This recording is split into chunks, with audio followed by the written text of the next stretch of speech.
I want to welcome everyone today. We're so pleased to be able to celebrate this amazing community that's come together over these 10 years and make this vihara, Karuna Buddhist Vihara, a possibility, bring it to fruition, and for it to last this long.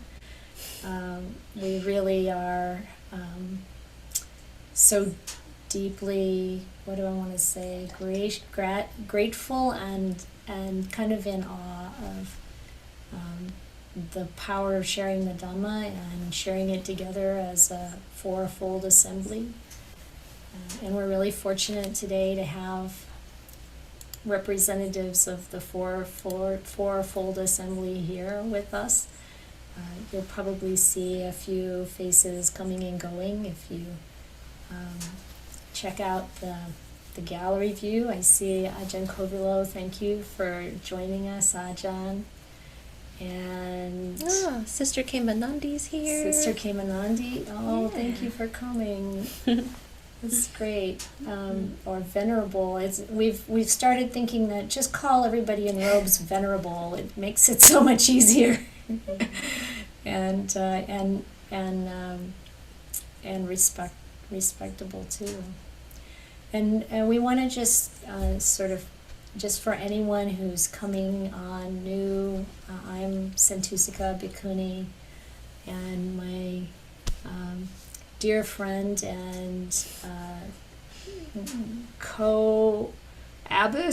There's only two of us. We do it all together. So it's Ayya Chittananda. And then we also have Anagarika Sarana with us, who recently took the Anagarika precepts with us, and she's in Mexico and planning to come back to live here full time, of course. So it's wonderful to have three monastic, we're residents. And we want to get started today with our Dhamma talks. Yeah, so we're going to start with the monastics first, and then we'll have some board members talk, present and former board members talk a little bit, and then we'll open it up to other community members for questions and comments and have some sharing. So we'll start with Ayya Santa Chitta, if that's okay. Are you ready, Ayya?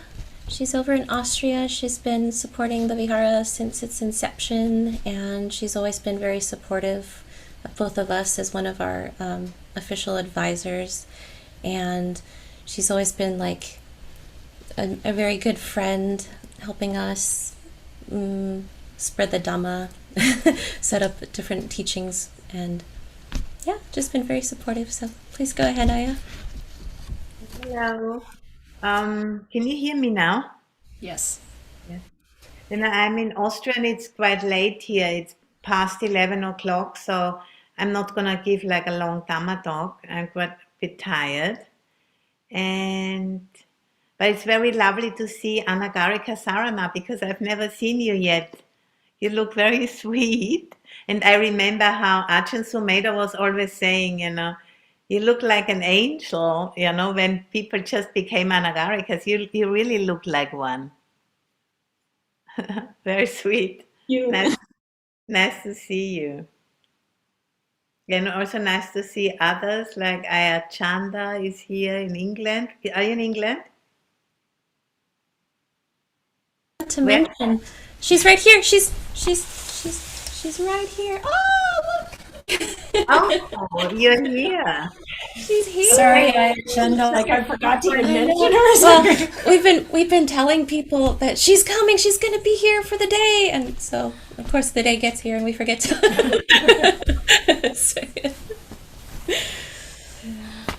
Sorry.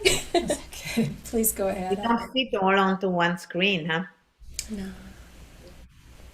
Yeah. I'm in Austria. I'm about 500 kilometers from the Ukrainian border, so it's quite intense, what's going on here in Europe right now, and yeah. So I think at the moment now refugees are arriving here in Austria as well, and I think about 1.5 million refugees are already left there, and yeah, it's just just very sudden kind of a change here in Europe, where we had like not to think about those things for quite a long time. So when those things are happening, get reminded, in a very brutal way, how important it is to have a framework for living and for making sense of this human birth, and really use it as an opportunity for growth. And what I do notice being here in Austria is because there's no bhikkhunis and no nuns, and just actually one monk I've met in the whole time here, and there's no much even appreciation of the monastic sangha, because it's not present, and people don't know what a bhikkhuni is, and so it was quite different to how it is on the west coast of America, where it's just so much more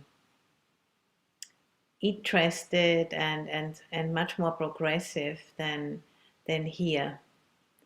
And that was quite surprising to me, because I had all kinds of ideas, and I was thinking, I am the only Austrian bhikkhuni, I'm sure they're going to be interested, but they're not really. So that's what I want to say first, how special it is to have several, even only small, but to have several bhikkhuni communities in one state, like in California. It's really special. It's a very special environment that this is possible, really. So yeah, that's what what comes to mind first. To have this enough faith in the practice and in the Dhamma, that people are interested to help with those kind of things to come together.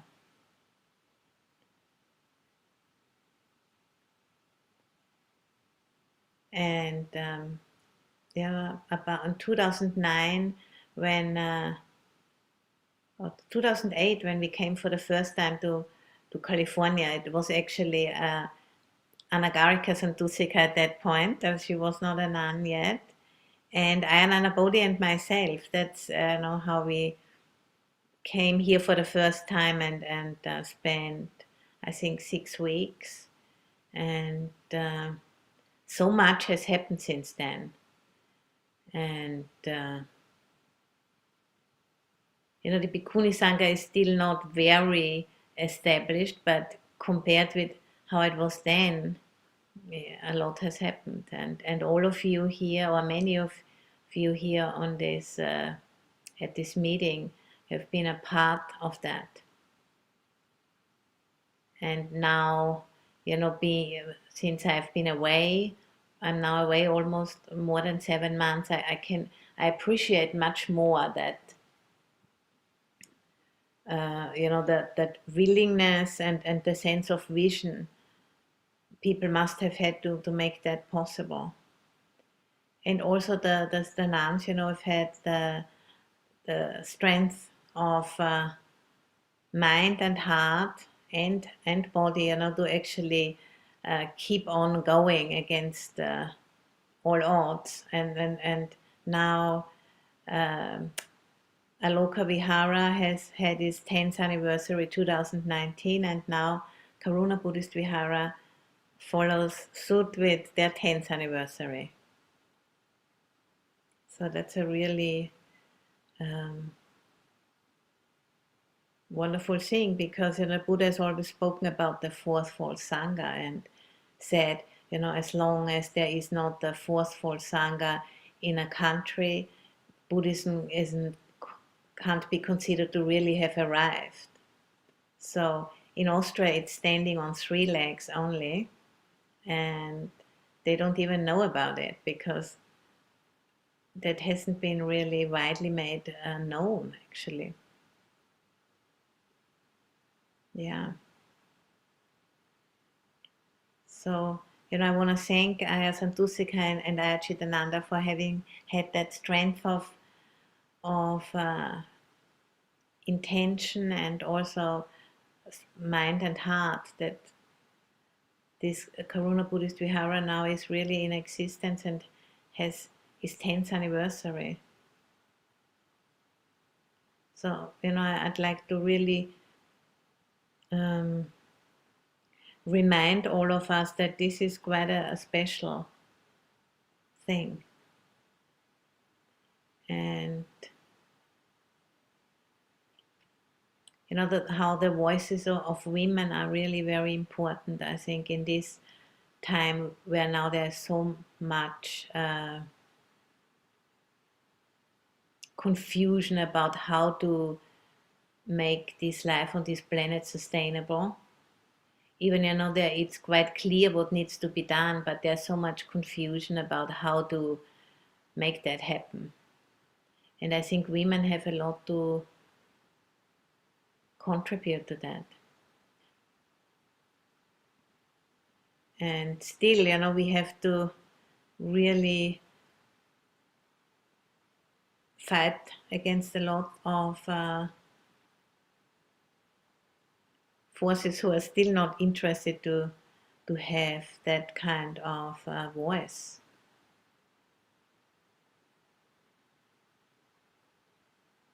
So having a celebration like this is very heartening for me.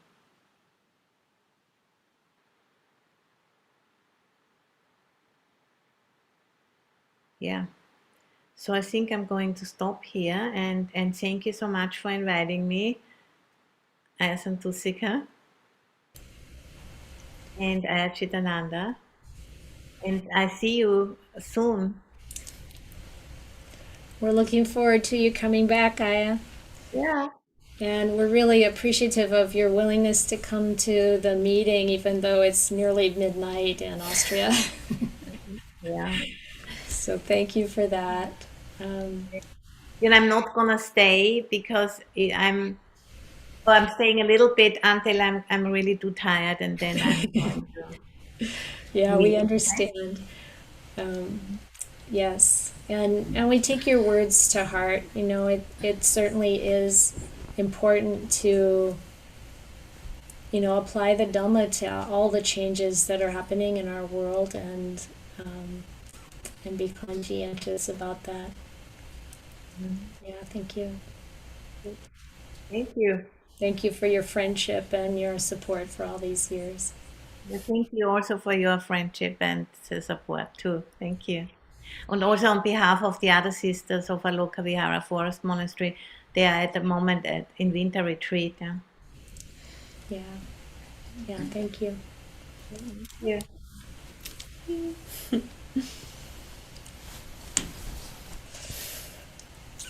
So now we have Arjun Pasano with us at this time, and I think he's there. There he is, Lungpa Pasano.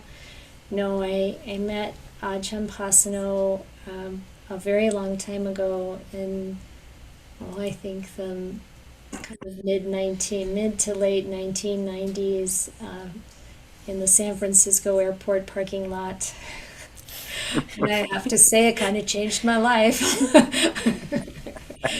And yeah, Lungpa Pasano has been an incredible support for both of us as we've,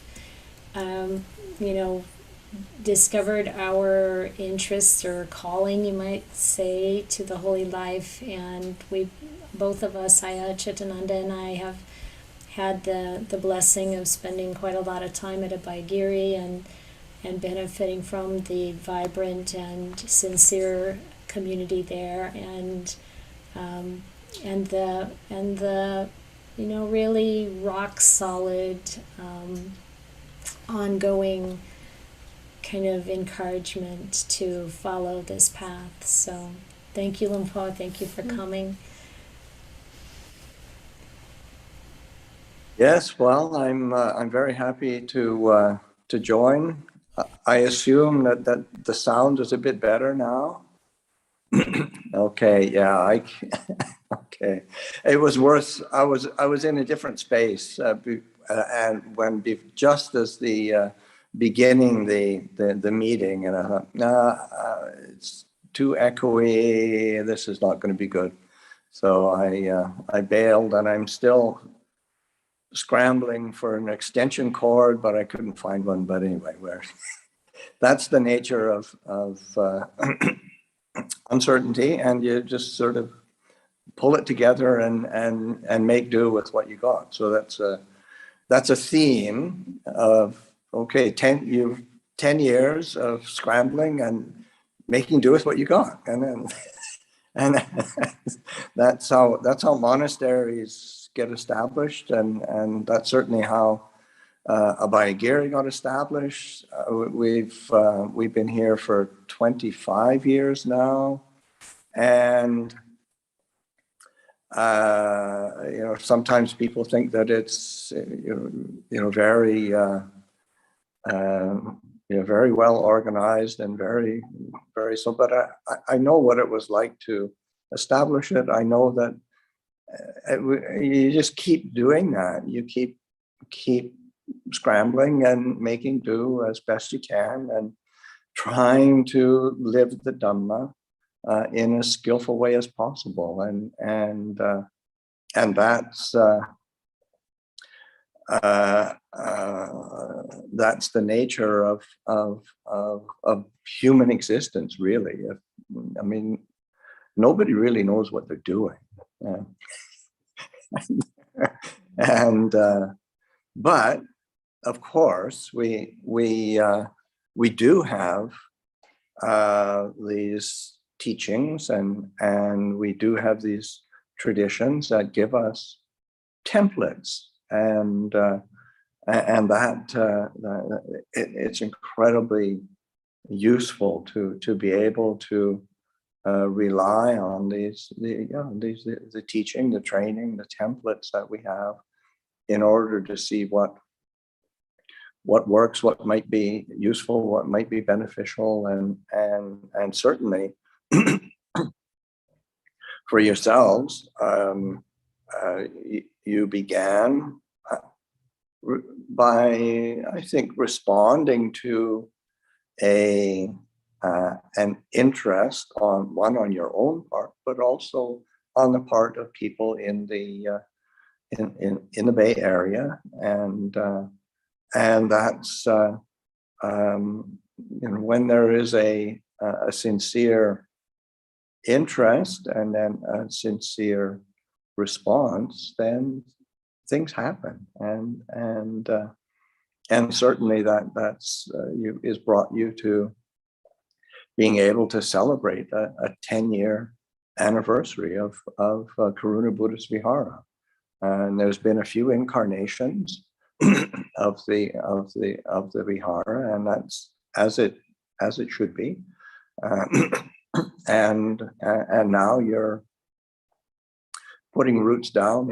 in out in the kind of a redwood forest in a little valley, and it's a great opportunity to be able to one, to live the Dhamma for yourselves, and then for those who wish to train, and then as an example for other people in the world, because it's as Ayya Santa Chitta was, the world is pretty bereft of good examples, and it's not to get too kind of messianic about it, but it is useful to reflect that human beings really do respond to seeing good examples. I mean, that's how Buddhism has been passed on for all 2,500 years, because it's meant something to people, and that these teachings and this training, but I think more importantly, how it's lived. That's what touches people. So, and whether one is a monastic or a lay person, how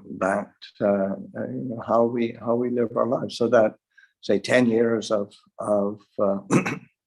Karuna Buddhist Vihara was not accomplished through your own individual effort. It was a lot of people helped out, and a lot of people gave a lot of themselves in order to support and to encourage. And I think it's really sometimes the lay people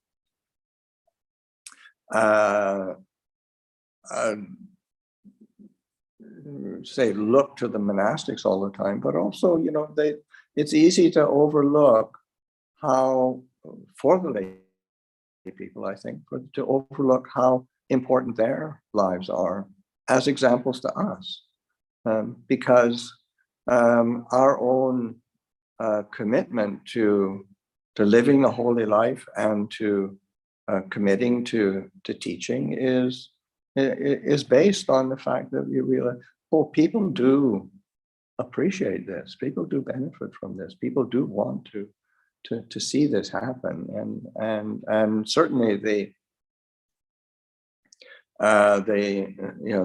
having a monastic form in the West is obviously something that is really wished for, wanted, needed, and that of course it's we're always going to be marginal, and that's great. I mean, it's really good. I mean, that's where you can actually create some kind of benefit, like being at the margins and living in a way that has a real kind of integrity and truth to it. So that and that's something that you've done, and that's to be acknowledged, recognized, and to be delighted in, and also that the community that's grown around you have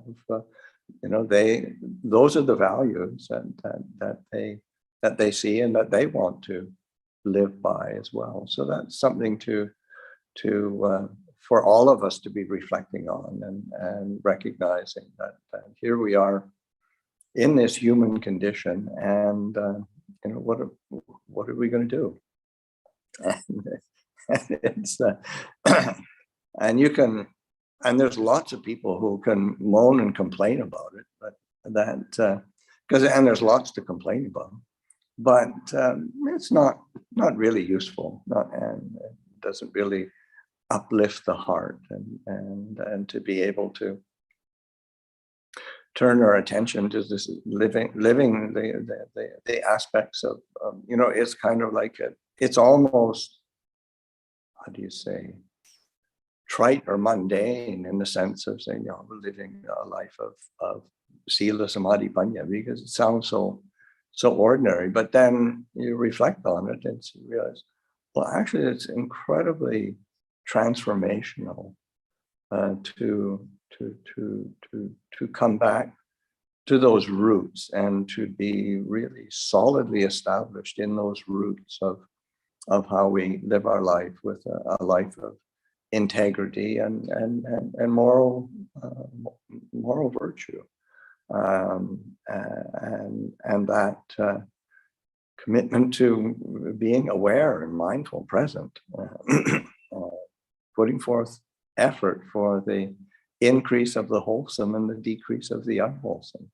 And then just reflecting on the nature of what is it that accords with truth, what aligns with the way things truly are.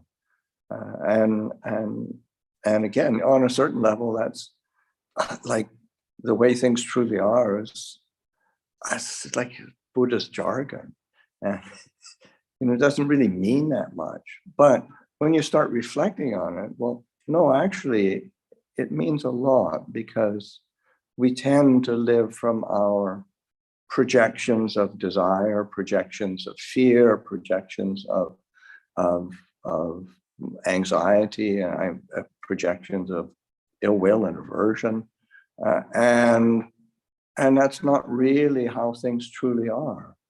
I mean, that's just one of the very simple statements of the Buddha that it is quite revolutionary, really, in the sense of just that sense that this mind is radiant, but it is stained by adventitious defilements, visitors coming and going. And it's when one knows that training is possible. If one doesn't know it, then it's, one is either blaming something else or getting caught up in fantasies or whatever. But to realize, oh no, that our actual legacy of being born is that we have this foundation to this pabhasara citta, this radiant mind, the radiant heart, that we can be plugging into it. It's easy to forget, but it is, and that's what that's what a monastery is gives an occasion for giving people the opportunity to touch that for themselves, and it's like creating a space where that's possible. So both having an environment that is reasonably simple, having an environment that is committed to the good, and then living it as an example. So that is something that again, it's stating the obvious, but it's also, I think it's good to remind ourselves that, okay, that's what I've been doing for 10 years.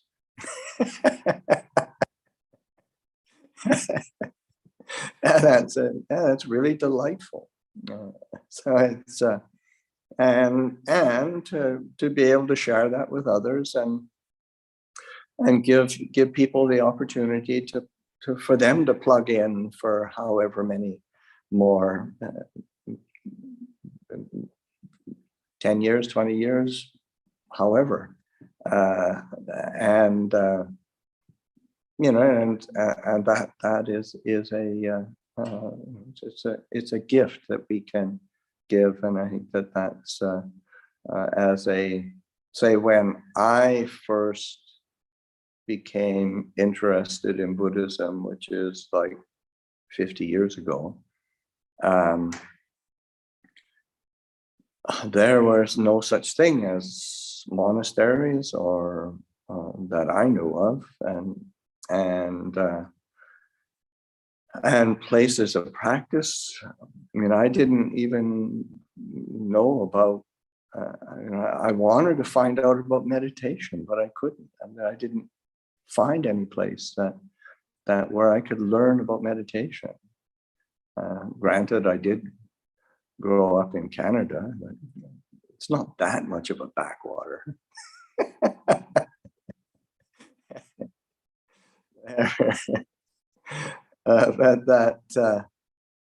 But now, of course, there's just so much available, and there's an ongoing momentum putting roots down of good, good solid practice, and having refuges, and these places, refuges of like a monastery,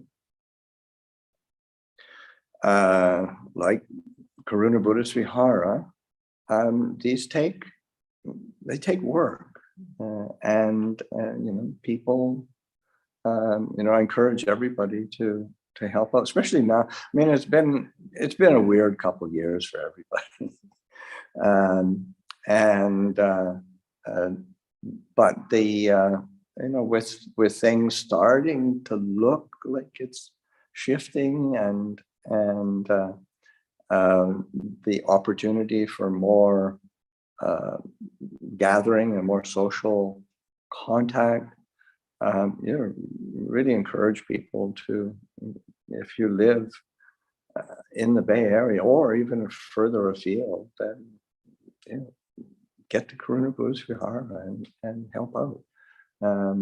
There's, I remember, it's in the biography of Ajahn Chah, and one of who ended up becoming one of Ajahn Chah's disciples. So he showed up as a monk, and he was kind of very impressed with the feeling of the place, and saying everything is so neat and tidy, and the paths are all so clean and swept, and everything is so well looked after. And how does that happen? And Ajahn Chah was it just happens magically by itself, Of course, it is being sarcastic. It happens because everybody pitches in and helps out, and that's it's similar to like a Abhayagiri. It's we've got a large piece of land, and we've got trails all through the forest, and sometimes people mention it's just so wonderful, you've got all these trails in the forest. All of those trails were done by endless numbers of lay people and monks and novices helping out to actually trailblaze them and figure out where they're supposed to go, and to clean them up, and to make all the steps and whatnot, and then maintain them, look after them. There, it's one of the things of having a monastery is looking after it, and it's so that people. I mean, remember when we were building a Abhayagiri, and it took us a few years of painful experimentation to figure out how to do construction and building and planning and all of that, and then we very with great good fortune, we had a good project manager, a local guy, and oftentimes we'd have these building meetings and building committee meetings, and and once you get a bunch of youngish Westerners together, idealistic monastics, and the ideas that pop off all the time, and for making this, building that, creating this, creating that. And our project manager every once in a while would hear his voice come through. Maintenance. It's like don't build anything that is difficult to maintain. It's just this is a and how, because you like Ajahn Chah, I remember Ajahn Chah saying, because he had many branch monasteries, and he was saying, it would have and sometimes there would be at least once a year, or oftentimes twice a year, there'd be gatherings where all of the communities would come together, and remember him more than once sort of saying, be careful what you build, because you have to look after it. And that it's really,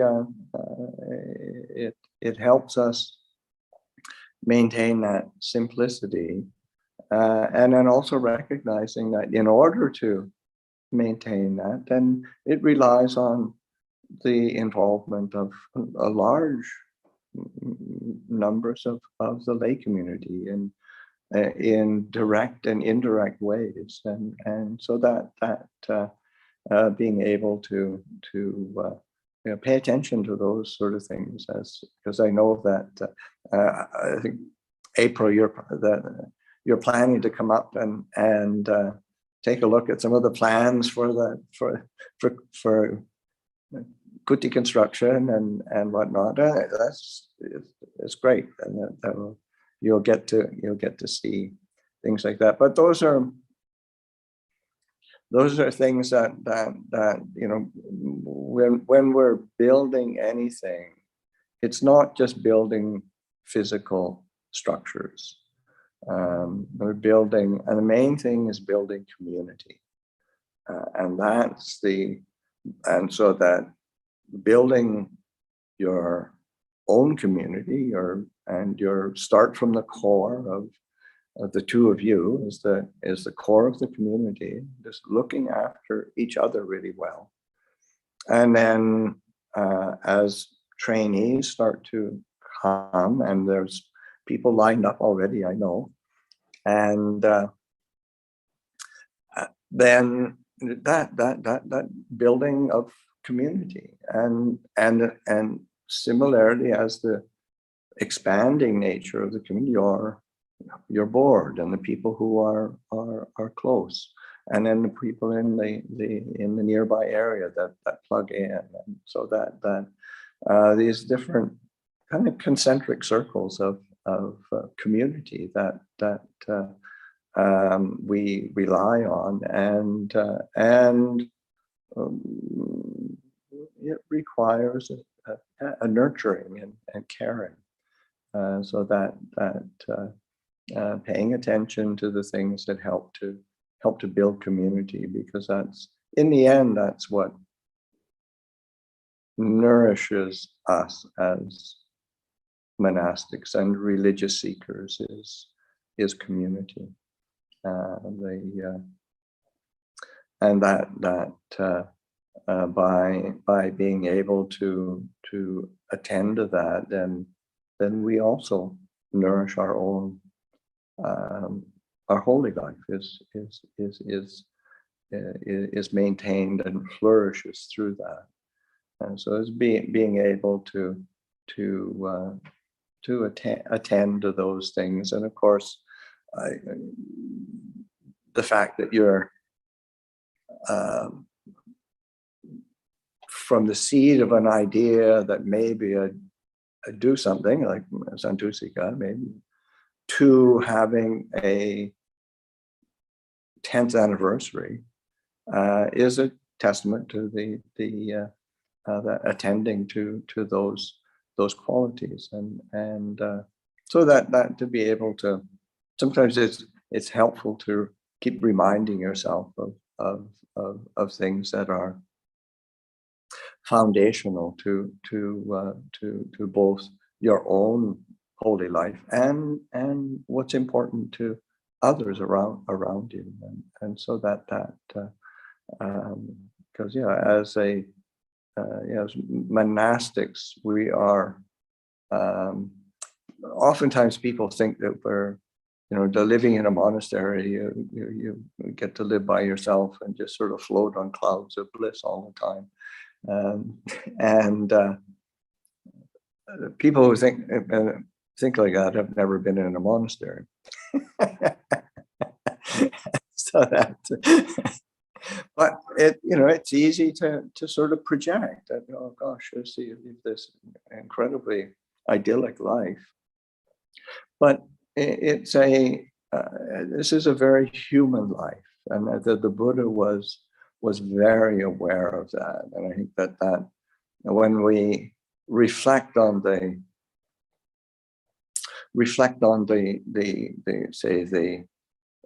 legacy that we have, where we can get a feel for the Buddha, oftentimes what we gravitate to is the teachings, is the suttas, but the Vinaya is a whole other picture of, say, a fully awakened Buddha, Sambuddha, and there the Buddha is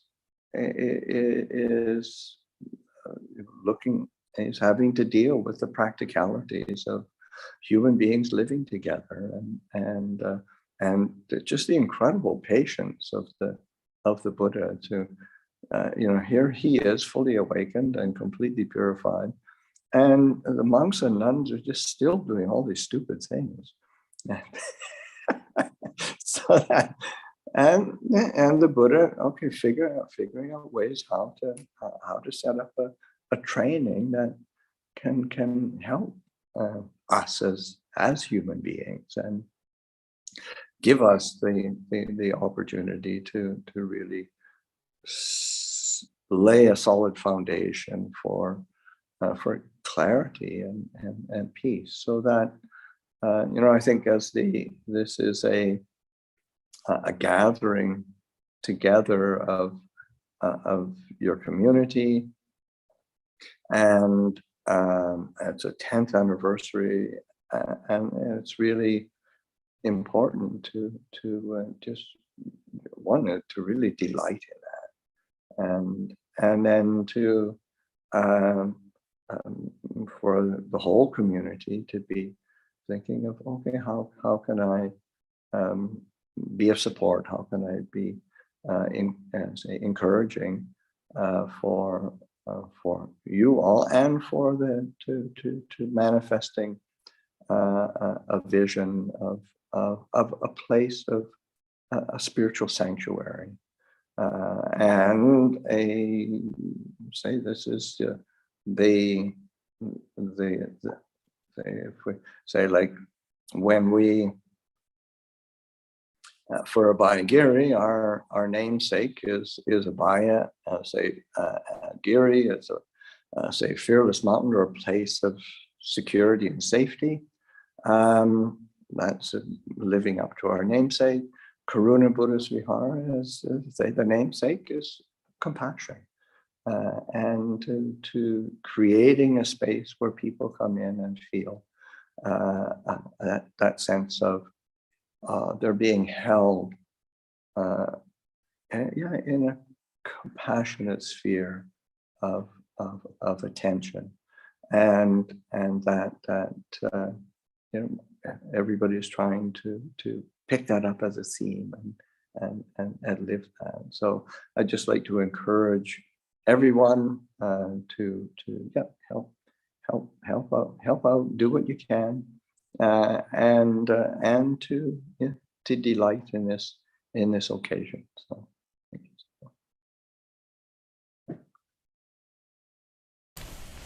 Okay, thank you, Ajahn. That was perfect. And if anybody would like to help out, we're having a community work day on April 2nd. So let me know. Check out the website. And we're also forming some committees for people to join if they'd like to help out. So thank you for the plug. Okay, I've so been doing this for a while. I hope you continue to do it for a lot longer. Thank you. Okay, so we have a recording that Ajahn Brahmali made for us for this event, and I believe Val and Phil, who are working on the tech side for today, are going to share that with us now. So, you ready? Ready? Okay, we'll see what happens.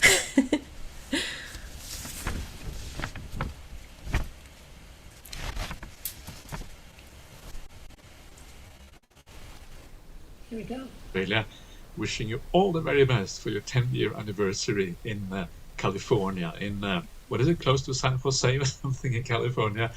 I don't know much about it, but it's marvelous that you are there and that you're able to establish a monastery and a real Buddhist society around that. The Karuna Buddhist Vihara, what a wonderful thing that is. And you have my wholehearted support all the way from Australia. And I would like to just start off my short message of congratulations just by saying how important I think it is that we have bhikkhuni monasteries around the world. Yeah, bhikkhuni monasteries are a place where women can practice, and it is unfortunately the case in the Buddhist world that, generally speaking, it is more difficult for women to be Buddhist monastics than it is for men, and that is just really unfair, if I'm going to be absolutely honest. Half of humanity is then excluded from being able to practice this path fully. That is a terrible shame, and it is a moral imperative that we should rectify this, and you are now doing your part in rectifying that. And that what a wonderful thing that is. Giving women the opportunity to practice this Buddhist path is marvelous, incredible, beautiful Buddhist path to the highest potential. That is such an important thing to be able to do that. Sometimes we just underestimate the power of bhikkhuni ordination. There is a reason why the Buddha laid down the full ordination of women. And of course the reason is because that is the most powerful way of practicing these teachings. There is no way that he would have established a sangha for women, a sangha of nuns, if it wasn't the most powerful thing. It's the whole point of having a sangha of nuns, right? So for that reason, I think that we should do everything in our ability, within our power, to have a good bhikkhuni sangha, so as we can continue practicing these teachings to the highest possible level and give women that opportunity to do this. One of the things long ago that really impressed me, which I found in the suttas, and as you know, I love to base myself on the sutta as the word of the Buddha, and one of the things that the Buddha said, which was very powerful to me, was the importance for women and nuns in particular to have other nuns as examples in their life. Yeah, so if you are a monk, well, you tend to look to other monks. If you are a nun, you tend to look to other nuns as an example, what you should aspire for, what you should aim for in your monastic life. And the Buddha said specifically, well, that for nuns, the first people to aspire for are the bhikkhunis Khema and the bhikkhuni Uppalavanna, two of the most famous bhikkhunis at the time of the Buddha. And I thought about that. I thought, well, that's very interesting. Why doesn't the Buddha say that the nuns should be looking to Venerable Sariputta and Venerable Mahamoggallana? Why does it say these nuns? Surely Venerable Sariputta would have been the greatest, the general of the Dhamma. Why shouldn't everyone aspire to be like him? But then I realized that we identify with people who are like ourselves. And if you are a woman, it is actually very useful to have another woman as an example, as someone who inspires you to live up to the same thing. Why? Well, simply because we can identify better with a person who is closer to us. Even though the difference between men and women, I think, is not that great in terms of who we are. I think it tends to be overstated. Still, there is probably life experience that are more typical for women and more typical for men, which divides us at least a little bit, depending a bit on the type of society and all of these kind of things. And so for this reason, I think it is even more important that we have bhikkhuni monasteries. It is not just a moral imperative, it is an imperative to enable the full practice of these teachings fully. So again, my super duper congratulations to you on this establishing of this new vihara in California. I have to admit, I had a look at Google Maps to have a look to see where your new vihara is. And what I saw on Google Maps was very impressive. I saw this forested area, which is halfway between the Pacific and the San Francisco Bay Area.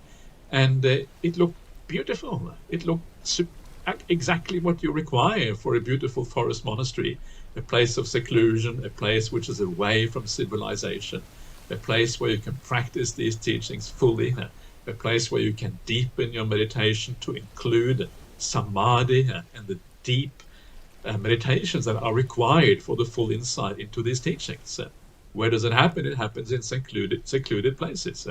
So it is wonderful that you now are moving to a place like that. So my congratulations once again for doing that.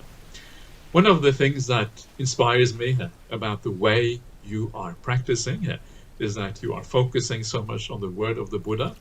And as you know, that is exactly how I like to teach. I love the word of the Buddha. I think it is so powerful. I think it is so beautiful. And I think it is so essential for us to read the word of the Buddha to really grasp what Buddhism is about. And I think we sometimes underestimate this. Sometimes we think that we can just go on and practicing, etc. But actually, the word of the Buddha is central to how we should understand the Buddhist teachings. One of the things that I often like to say, especially if I give a Dhamma talk, very often I would ask the people who are present, and I will ask them, I will say, well, who do you take as your teacher? And during a Dhamma talk, there will very often be people from different backgrounds, so they will have different people who are the teachers. Some people will say, oh, it's Ajahn so-and-so, it's Venerable so-and-so, it's Bhante so-and-so, it's Aya so-and-so, it's Bhikkhuni so-and-so, it's Rinpoche so-and-so, Master so-and-so. Endless number of possible titles for monastic. And sometimes they have lay people as their teachers, which of course is also perfectly fine. But there's always one person who is missing from these lists. There's almost one person that no one ever mentions as their teacher. And of course, that one person is the Buddha. And that is such a strange thing when you think about it, because this is exactly goes against what the Buddha himself said when he was just about to pass away. He said that after my passing away, you haven't lost your teacher. What is your teacher are the suttas and the Vinaya, which I have bequeathed to you, which I have left behind, which you can then take forward into the future and use as a guidance, because these are my words. And these are essentially, it is like being with me, because you are listening to me when you're reading the suttas. I mean, he didn't say exactly that, but that's kind of what you get out of it when you read the very famous Mahaparinibbana Sutta, the great discourse on the Buddha's final passing away. And of course, what do we do? Well, the first thing we do is not to follow that advice. This is what you see in the world today, people not following that advice. And of course, the truth is that we are missing out. The reality is that we are losing the most powerful expression of the Dhamma in the history of the world. The most powerful expression of Dhamma is not found in contemporary teachers. The most powerful expression is found in the suttas themselves. And I don't know about you, but I have this, there's something about the suttas that make them quite remarkable. One of the things that I love about the suttas is just the power of the word there, often the similes, the metaphors that are used, the consistency across the board, how it kind of comes across as one coherent whole, these teachings. In particular, I find the similes very inspiring. And very often, all you have to do is you have to just bring up one simile in the suttas, reflect on that simile very carefully, and as you do that, you start to get this deep feeling for what the Buddha's teaching is about. It's like a simile it's like an onion. You peel it back layer by layer. You go deeper and deeper into the Dhamma as you do that. there's so many layers of understanding very often in these similes. Not just the similes, of course, the Dhamma itself, but often the similes are very powerful. Another thing which I find very powerful about the suttas is that you will often hear people say, well, the reason I don't read the suttas and the reason why I prefer contemporary teachers is that the contemporary teachers are so much more easy to read. Yeah, it's like nice and it kind of flows nicely, it's well written, whereas the suttas, they are so repetitive. Oh, they're so boring. I fall asleep just if I open a Dhamma book, the middle-length sayings of the Buddha, I just start snoring. It's just, whoa, who can read this? And there is, of course, some truth to that. Yeah, you can't deny that sometimes it is very repetitive. But once you start to get into these suttas, once you start to see how they work and how they fit together and the integrity of these things, you start to realize that the way the Buddha expresses the Dhamma is actually far more clear, far more precise, far more easy to understand than any contemporary teachers. The contemporary teachers may often teach in a glossy way, which looks beautiful on the surface, it flows nicely, it is poetic maybe, but if you try to extract the meaning, if you try to extract what the path is really about, I would say there is no better place to go than the word of the Buddha himself. And I think this is a massive misunderstanding that we need to overcome, because the best expression of the teachings of the Buddha or the teachings of Buddhism are found in the suttas. There's nothing better in the whole world. So I can just commend you in the highest way that you are teaching like this. And this is exactly how I love to teach as well, base myself on the suttas. I think it is a wonderful way. I think it's something we owe to the Buddha himself. We are wearing the robes of the Buddha. And if we don't teach what the Buddha taught, then I feel that in a sense we are not really respecting these robes properly. We gain our livelihood because the Buddha went before us. And to really respect the Buddha, we should teach the teachings of the Buddha in the right way and to put a lot of care to ensure that we actually do that. Anyway, time for me to wrap up. I wish you all the very best. I wish you a wonderful and marvelous day, both to the two of you and of course also to all your supporters over there who are celebrating there with you. And may your vihara blossom, may it be a place of harmony and beauty and a place where people gain all kinds of wonderful understandings and insights into these beautiful teachings of the Buddha. So my best wishes to all of you. Take care and enjoy the day over there. Goodbye.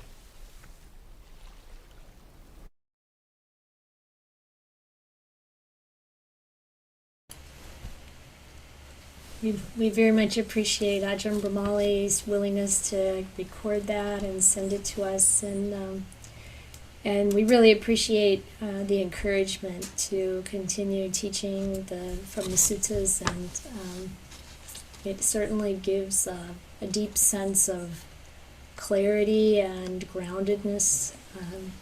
After all, we all want to know that we're really following the Dhamma, the path that the Buddha laid down, because that really is what brings success in the path, that brings success in our life.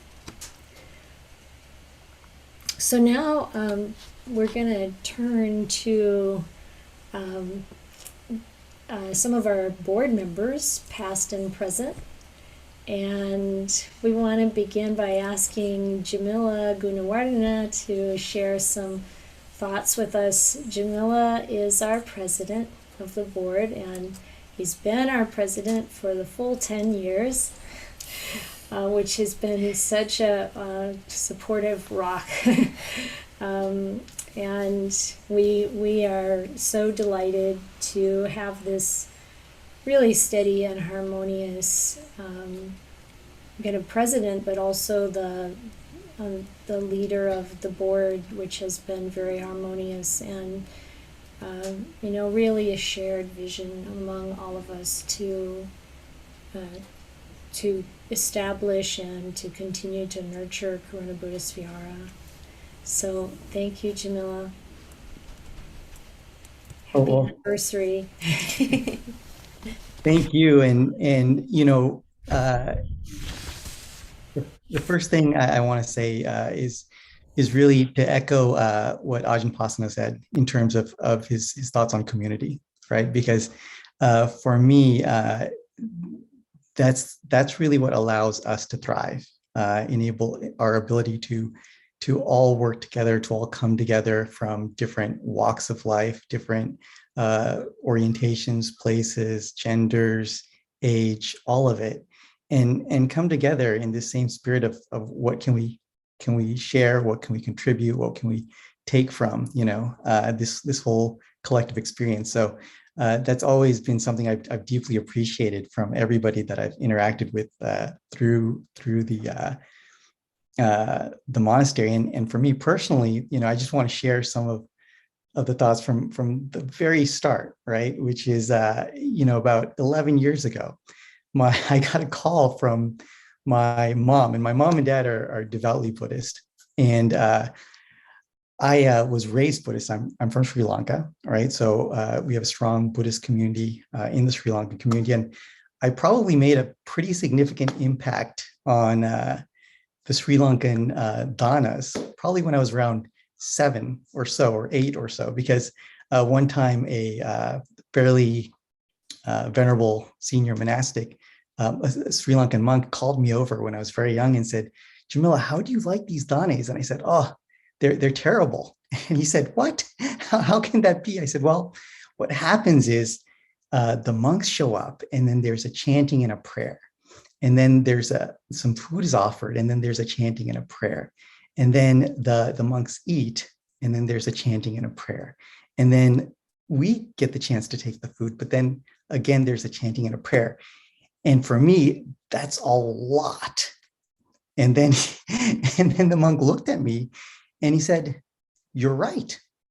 And I was stunned because in a matter of weeks, this traditional approach that they've had, that I've experienced for years in the U.S., in Sri Lankan monasteries, changed dramatically. They cut it down from 4 or 5 down to 2, and I was like, wow, I just didn't understand how something like that could happen. And so for me, I always had just a really fun, wonderful experience with the monastics and the monastic community growing up my whole life. And so when my parents had called me up that day, 11 years ago or so, what it turned out is that Aya Santusaka and her son had come and they had found my parents' house. And so they wanted to reconnect and say hello, because they had been in Thailand for so many years and we had lost touch. And so, my parents organized a meeting. We all met together at Mitchell Park, and then we had some follow-up meetings. And then Aya Santusaka said, "Jamila, I really want to start a monastery. I want to start a monastery to enable women to thrive as nuns, as bhikkhunis. And we'd like you to participate if you can." And I said, "Oh, that'd be wonderful." And they said, and then she was kind enough to ask, what do you really want and to see there? And I still remember saying, I really want to be able to hear laughter from the monastery as you're walking up. If we have that experience, if we can give that experience to people in the community, then I think we're on to something special and we're doing something right. Even though there's going to be ups and downs, if that can be what we always kind of return to the community, I think that something will thrive there and it'll be special. And she liked that. And then I remember, we had our first meeting with some of the initial people who were collaborating, right? And Bhikkhu Bodhi was there, and Santusaka was there, and some other folks from the lay community were there. And there was some names that were being floated.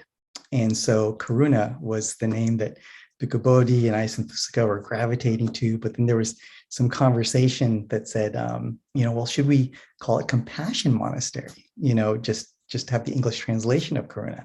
But I was really happy then and still now to this day that we went with Karuna, because I think that it preserves a certain quality of the history of where it comes from, as well as where we can take it. So that was something that was very nice there. And I still remember Steve Gassner, who I hope is going to be able to speak as well, turning to me and said, you know, Jamila, I think we're going to have a great IPO, an initial prayer offering. I don't know if I got that right, but I remember laughing really, really hard, right? And so that was really nice as well. And so, you know, we were able to find an initial place, and then as time went on, we moved from one locale to another, and we were in Millbrae for a while, then we were in Mountain View for a while. And what was interesting is in all these different places, you know, just again, like Arjun Pasano said, community came together. Different people at different times very much contributed in each of these locales in their own ways, and that was very, very nice. And there's this really nice photo, a slide that is a good view of kind of my experience as the 10 years progressed. That if the team can toss up, I just wanted to enjoy showing is that 10 years ago on the left, this is how everybody looked when we started Karuna Buddhist Vihara. These are my three kids. My daughter is the tallest. Then you've got Taj in the middle, and you've got Surya at the bottom. And that was pretty much a little over 10 years ago. And then on the right is this morning.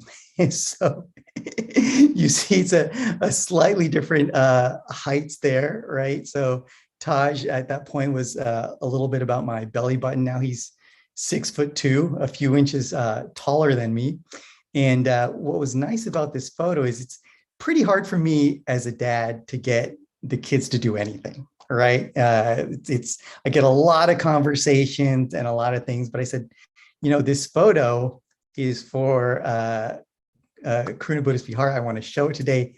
Bam, they're like, all right, it's for the Ayahs, we're going to do it. So in no time flat, they all ran together. They grabbed the dog. They FaceTimed our daughter, Nalini, who's there. That's a live shot. And then we took it, right? And so thank you, Slide Team, for putting that up. But what I really wanted to share about that was, you know, even kids, everybody I know who when they go, oh, it's for the monastery. You know, they hop to it and they really put that effort into to get it done. And one of the other memories I also want to share is in Mountain View was when Chittananda first joined Karuna Buddhist Vihara, and my parents met her before I met her. And so one of the things they said is, oh, we met Chittananda. And I said, oh, that's wonderful. And they said, every single time we talk to her, when we leave, we're filled with so much joy. And I said, oh, that's great, you know, because I think that's one of the special things is when you step away and, you know, what you take with you, I think really helps you understand how you related to that experience. So I think that was really special that Chittananda joined and continued in that collaboration with Ayasanthusika as well, you know. And so I think that for me, you know, as we've gone through this journey, right, it's really about seeing how time has passed and time has moved with us. And it's interesting because in Buddhism, we speak about finding stillness and finding calm. And it's interesting because when you find that calm and you find that stillness, your relationship to time can really change. You know, it's something that all of a sudden it feels like it's controlling you, you're working with it. And I think that's a very nice way to kind of find your own relationship with time, because in essence, time is a measure of motion. Right? It doesn't really exist outside of that.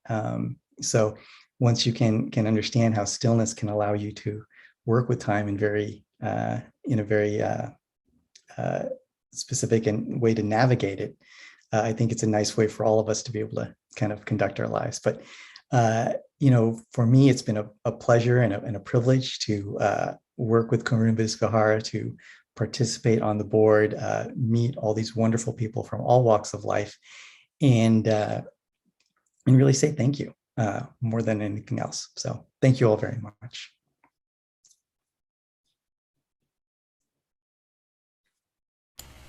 Oh, that was great. Thank you, Jamila. Yeah.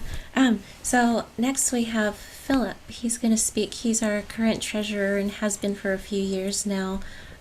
He helped us make the big transition from the house we were renting in Mountain View to buying this property, and he comes out once in a while and checks it out, and it's been great. He's been so supportive and really dedicated to taking very good care of the donations that we've been offered to grow the monastery with. So please go ahead. Thank you, Philip. Yeah, thank you. Yeah, it's been 6 years since I've gotten to know you. 6 years. I look back at my emails to find, when did I first go? It was 2016. Yeah, so I've seen the changes, and in that 6 years, I was just a total layperson, like layperson, untrained mind off the street, like that.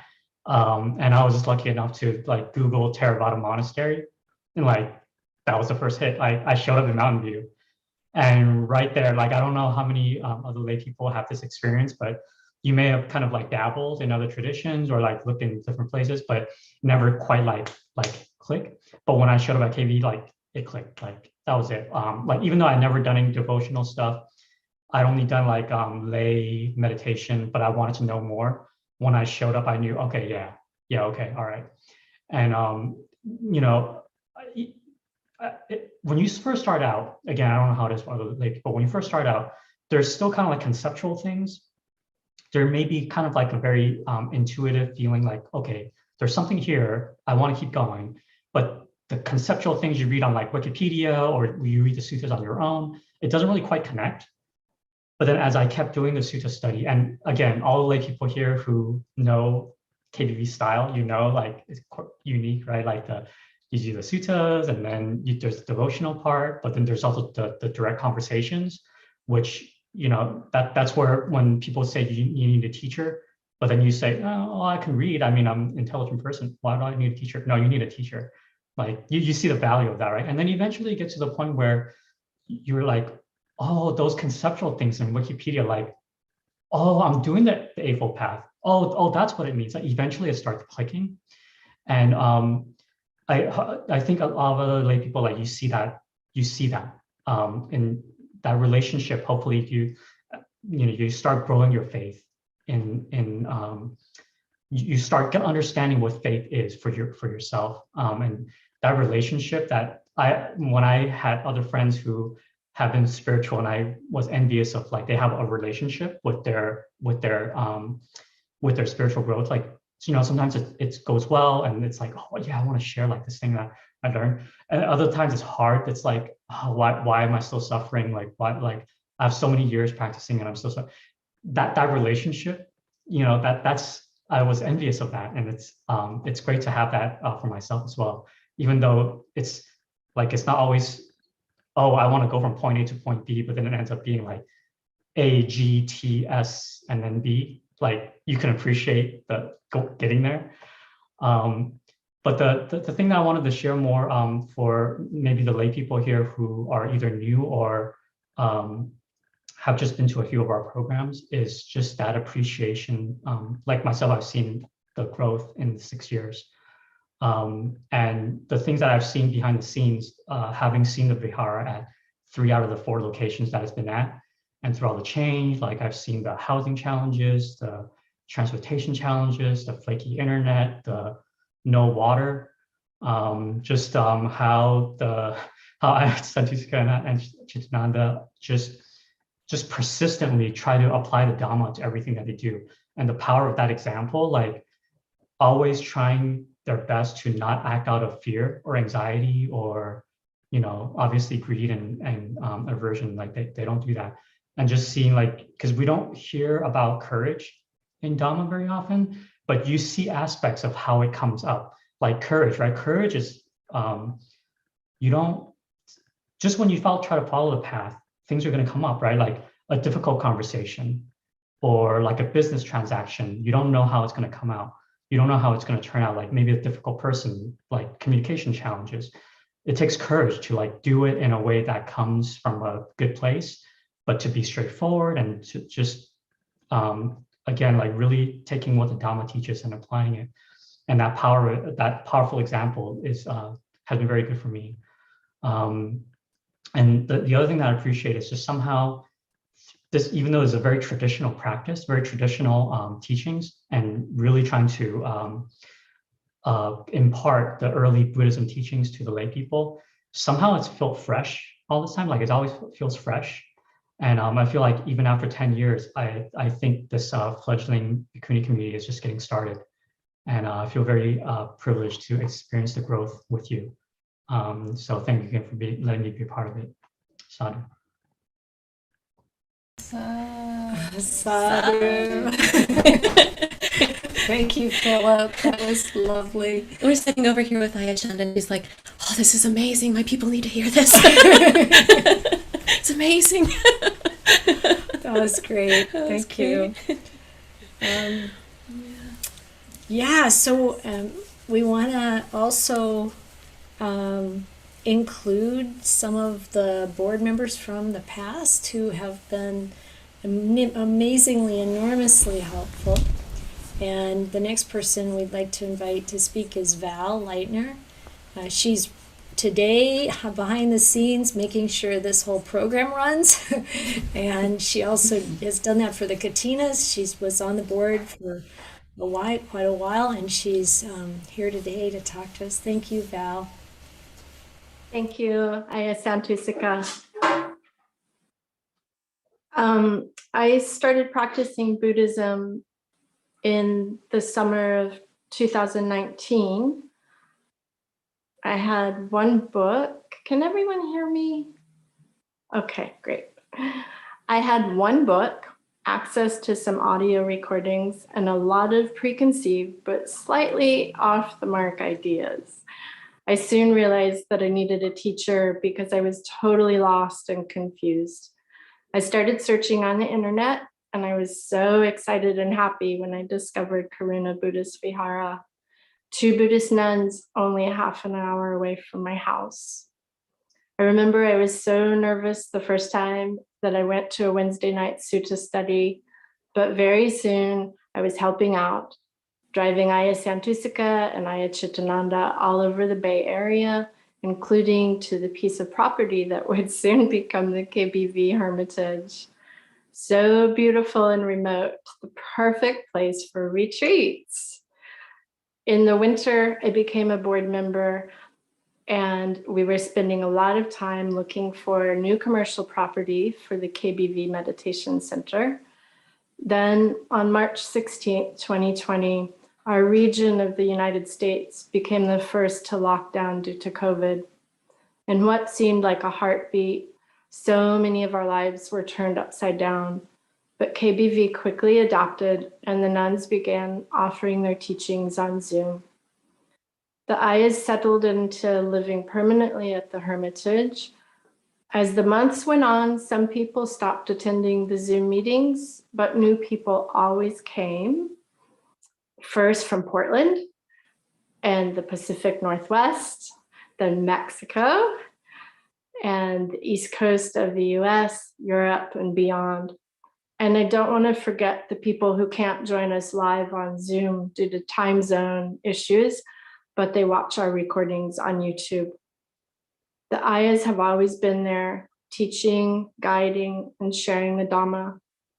And every week, I watch in amazement as people from all over the world log on, and they share their lives, open their hearts, and express their kindness and compassion. My heart fills with such joy that I have been so fortunate to see this beautiful relationship unfold during such a difficult time. So thank you, Aya Santusika, Aya Chittananda, and Anagarika Sarana. And thank you to our entire community near and far.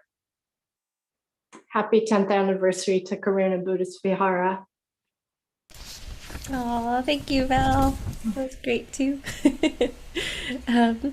We're going to hear from Sime next. She was a former treasurer for KBV for several years too. There she is, and she's been involved on and off with the monastery for a long time now, almost the whole time, almost the whole 10 years. I think she even came to Millbrae before too, so the very first year. Yeah. Okay, go ahead, Sumay. Thanks. Good afternoon, everyone. Thank you, Aya, for giving me the opportunity to speak today. So I first found out about KBV during the San Jose Walk to Feed the Hungry in October 2012. So a few months earlier, I have attended a Tuesday Dhamma class in Wat Budanuson in Fremont. And at the time, the teacher was Arjun Gunawarina, which is Arya Santoksika's son, David. So he was organizing the Walk to Feed the Hungry for Buddhist Global Relief. So that's how I get to know KBV and also the Buddhist Global Relief. But at that time, KBV was located in Millbrae. It was a bit far from where I live. So I did visit it once when Venerable Bhikkhu Bodhi visited in November 2012. So about a year and a half later, I found out KBV have moved to Mountain View, so which is a bit closer. So I called up KBV to confirm. And I still remember my first visit to KBV in Mountain View. And just like Val said, maybe I was a bit nervous.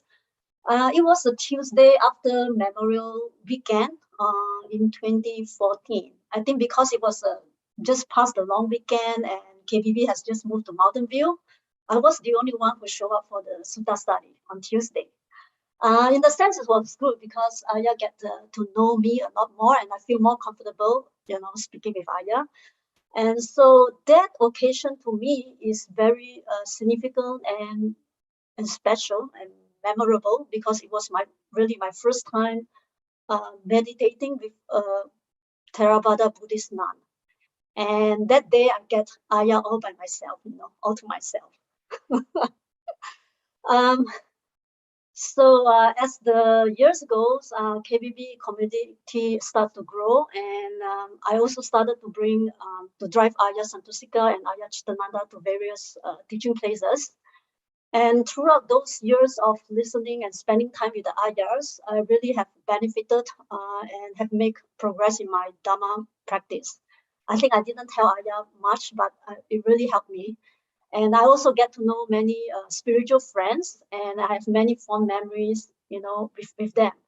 And so today I'd like to maybe share one thing that I learned from Aya Santoshika, which is very, very helpful to me. Because in my work, I have to deal with people, very often, daily basis. And it was about helping me to cope with my anger, how to manage my anger. So I've always, we always know that when you're angry, you shouldn't react, you should stay calm. But it was something that I heard, it's not a new information, but somehow the fact that I heard it first from Aya Santoshika. So that's very helpful to me, which is that when we are in a state of anger, there's a stress hormone that gets generated in our body. And that rush of energy, will cause us want to speak, because you want to, release those pressure out of our system.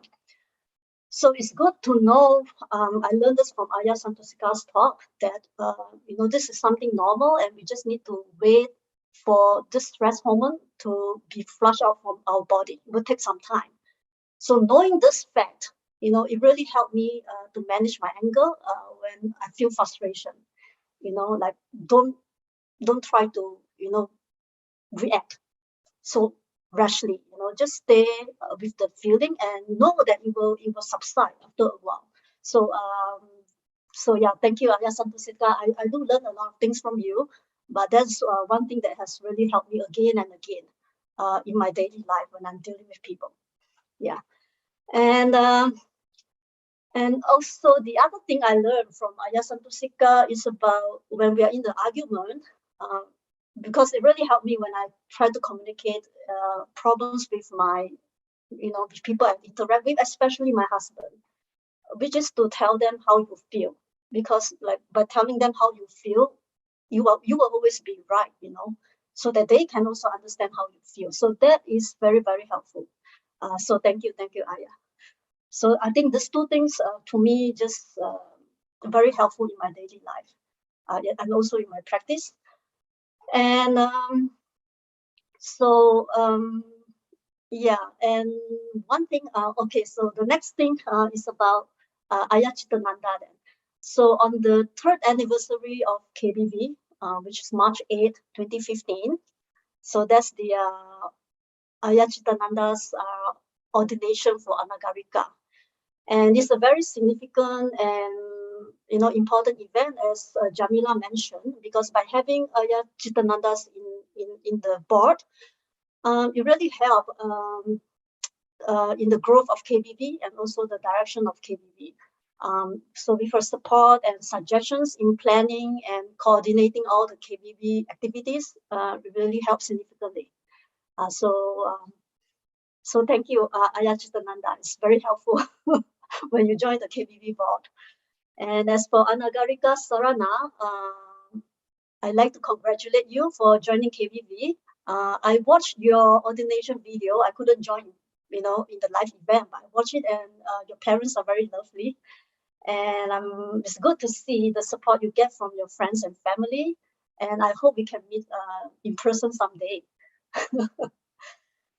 And today, I'd also like to share a funny story about being a monastic in the Western countries. This is something that when I first heard it, it just made me laugh until I have tears in my eyes.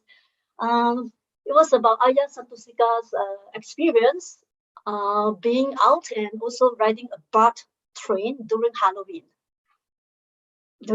So you can imagine, right? You have people going into the, out in the street and into the BART in the train with their costume. And then what's funny about this story is that there's another heavenly messenger joining Ayyas in the BART train, and that is a person wearing the costume of a skeleton. So then you have a nun, then you have a skeleton. I'm sure there's like people who are old people or people who are aging. Yeah, so you have the heavenly messenger in that on the Halloween day. It was also a divine messenger day. Yeah. So I think I'll just end my speech by thanking KBV and also the Ayyas for giving me the opportunity to practice giving and generosity. And it really helped in my Dhamma practice. And one thing, I really benefited also with my act of generosity, because I'm not just giving, but I'm also gaining, is that in the past, from occasionally Ayya Santusika has to be in other places for teaching, and she would need help for someone to take care of her mom. And it really helped me when I was, visiting Ayya's mother for 1 or 2 hours, because oftentimes, during my work, I got very frustrated. But then after work in the evening, when I visited your mom, it just helped me, to bring things into perspective and to see, aging, and then all the problems just like, it's not important anymore. So it's like in the act of giving, I'm also, getting something in return. It really helps.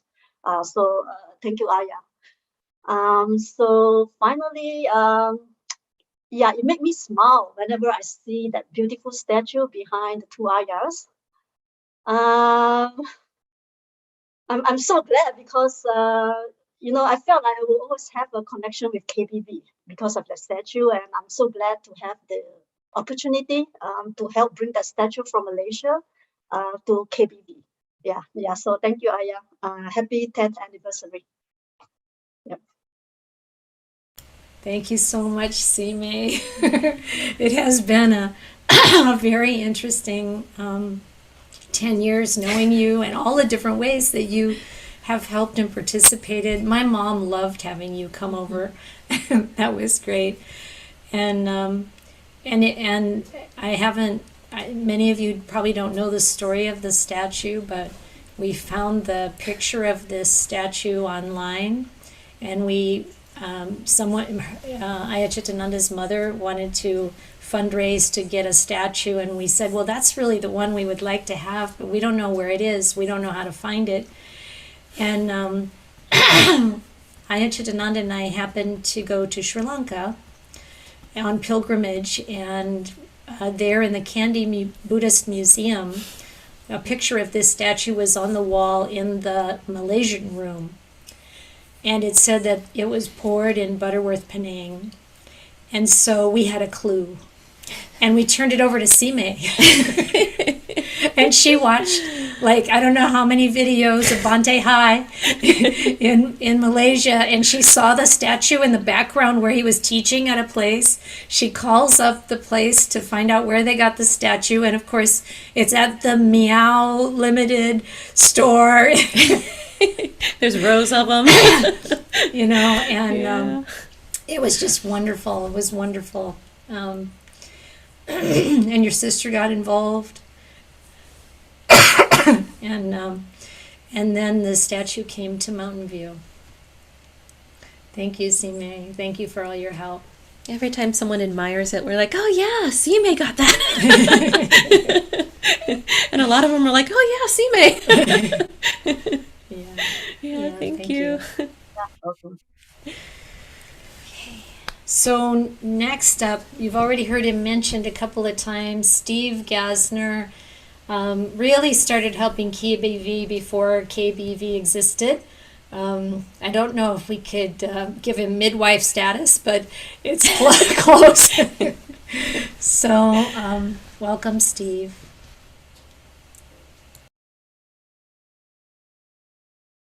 You're muted. I thought you would automatically unmute me. Okay, so first, I wrote these down. First, I would like to congratulate KBV on this occasion. 10 years ago, I would have not have imagined what KBV would be like today. Besides all the programs you put on, and I'll talk about some of them, owning outright your own hermitage is quite an accomplishment. I think from the time you got your large donation to moving in and paying it off, I think is a record, because I've helped Insight Meditation Center with some of their projects. And by far, you've done this the quickest. I think you really had great fortune. It's my great honor for me to have helped in the establishment of KBV, to be an advising member on the board and acting treasurer.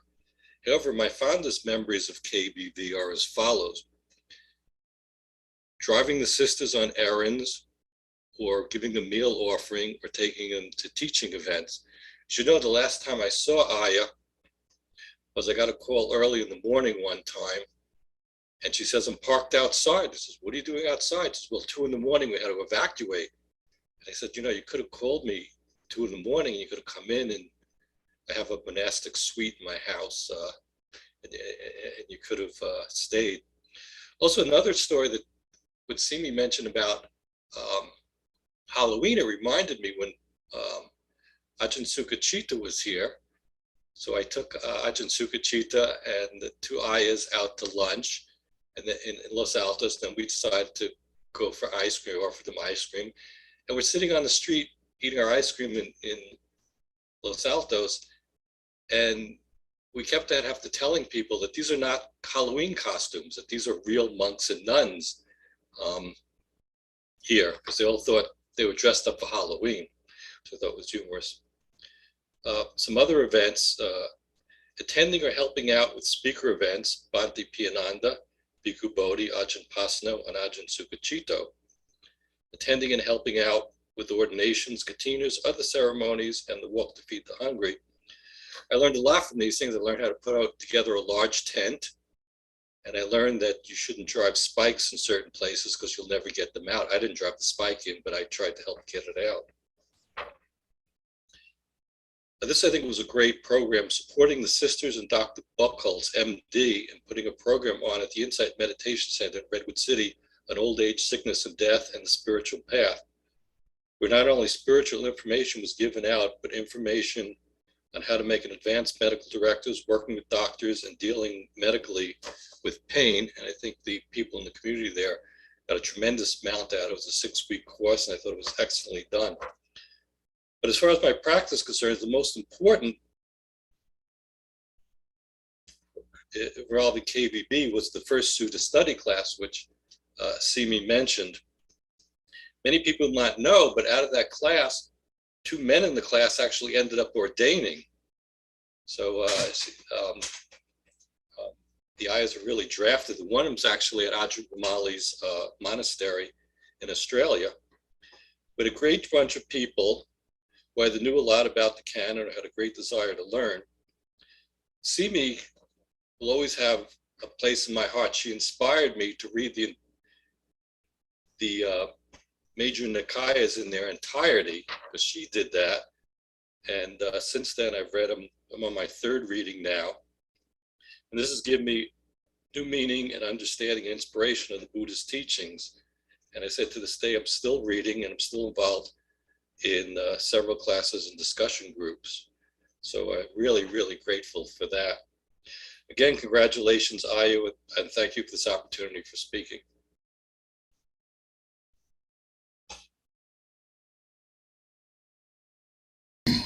Thank you, Steve. We've so much appreciated your help over the years, and I remember a lot of the time we'd be stuck somewhere at a shop and we'd be like, who do we call? Steve! Pretty much every time. Steve, come save us. We'd need something for the monastery, and we'd bring the credit card and we'd be like, Steve, We don't use money. please help. He'd show up right away pretty much every time. Yeah, so thank you. Sarda is a former treasurer, and he was in for a minute, but he had to go to class. He's working on his MBA, I think, at Berkeley, so he left a little message for us to read out from him, and it's pretty brief. So I know a lot of you know Sarda from offering katinas at our place. I think his family did it one time, and then his in-laws did it another time. And if you saw his face, you'd probably recognize him, but... Okay, so Sarda says, first I wanted to start by congratulating the monastics of KBV, Sister Santusika and Sister Chittananda, and more recently Anagarika Sarana, on this momentous occasion. Accomplishment, sorry. Many years ago, as KBV was getting started, I had the honor of serving on the board in the capacity of treasurer, and at the time the board consisted of only Jamila and Sister Santusika. KBV has supported and added so much meaning in terms of applying the Dhamma to me and many of my family members in our daily lives. And it has been great to see the community supporting KBV increase over the years. I wish to thank the monastics of KBV for everything you are doing for the community, and I wish to extend the well wishes to the current board and the larger community. I too hope to support KBV for many more decades to come. Sincerely, Sarda. Yeah. Okay. Oh, yeah. And now we're gonna show you a few slides to kind of give you a sense of some of the things that happened over the years, which some of you will remember. You might have been on hand for most of these things, but some of you may not have seen quite all of the, 10 years at Karuna Buddhist Vihara. It's kind of interesting that our founding date just happened to be on International Women's Day. That was the day that the state of California granted us our nonprofit status as a Buddhist church, religious organization, and it seemed really appropriate. And then, as was mentioned earlier, it was the International Women's Day, an anniversary of KBV's founding, that Chittananda took her Anagarika precepts. So, and we're about, in a couple days, I've been asked to give a talk for a group in India on what it means to be a bhikkhuni and what kinds of challenges there are. And again, International Women's Day becomes important. So here we are. So now what did we do?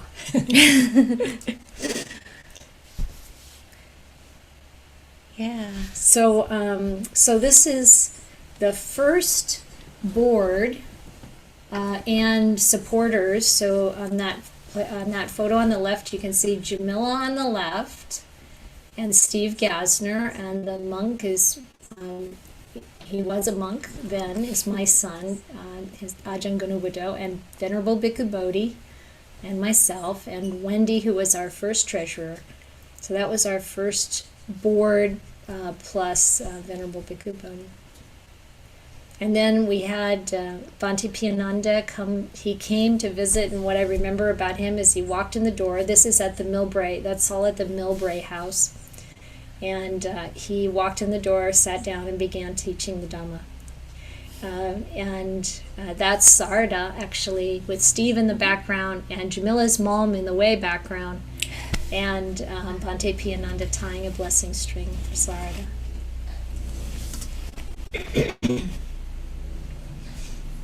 Yeah, so, I mean, these are just some photos of the ordinations.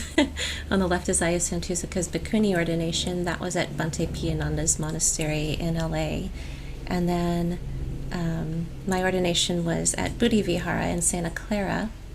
And then Anagarika Sarana's ceremony was in the backyard of Sandy's house. Because COVID. Well, yeah, COVID, so it was all on Zoom, but it was also tricky Wi-Fi for us at the time. Our DSL was not behaving very well because there were power line problems or something, so we had it there. Thanks, Sandy. And Upasampada means Bhikkhuni ordination, so full ordination.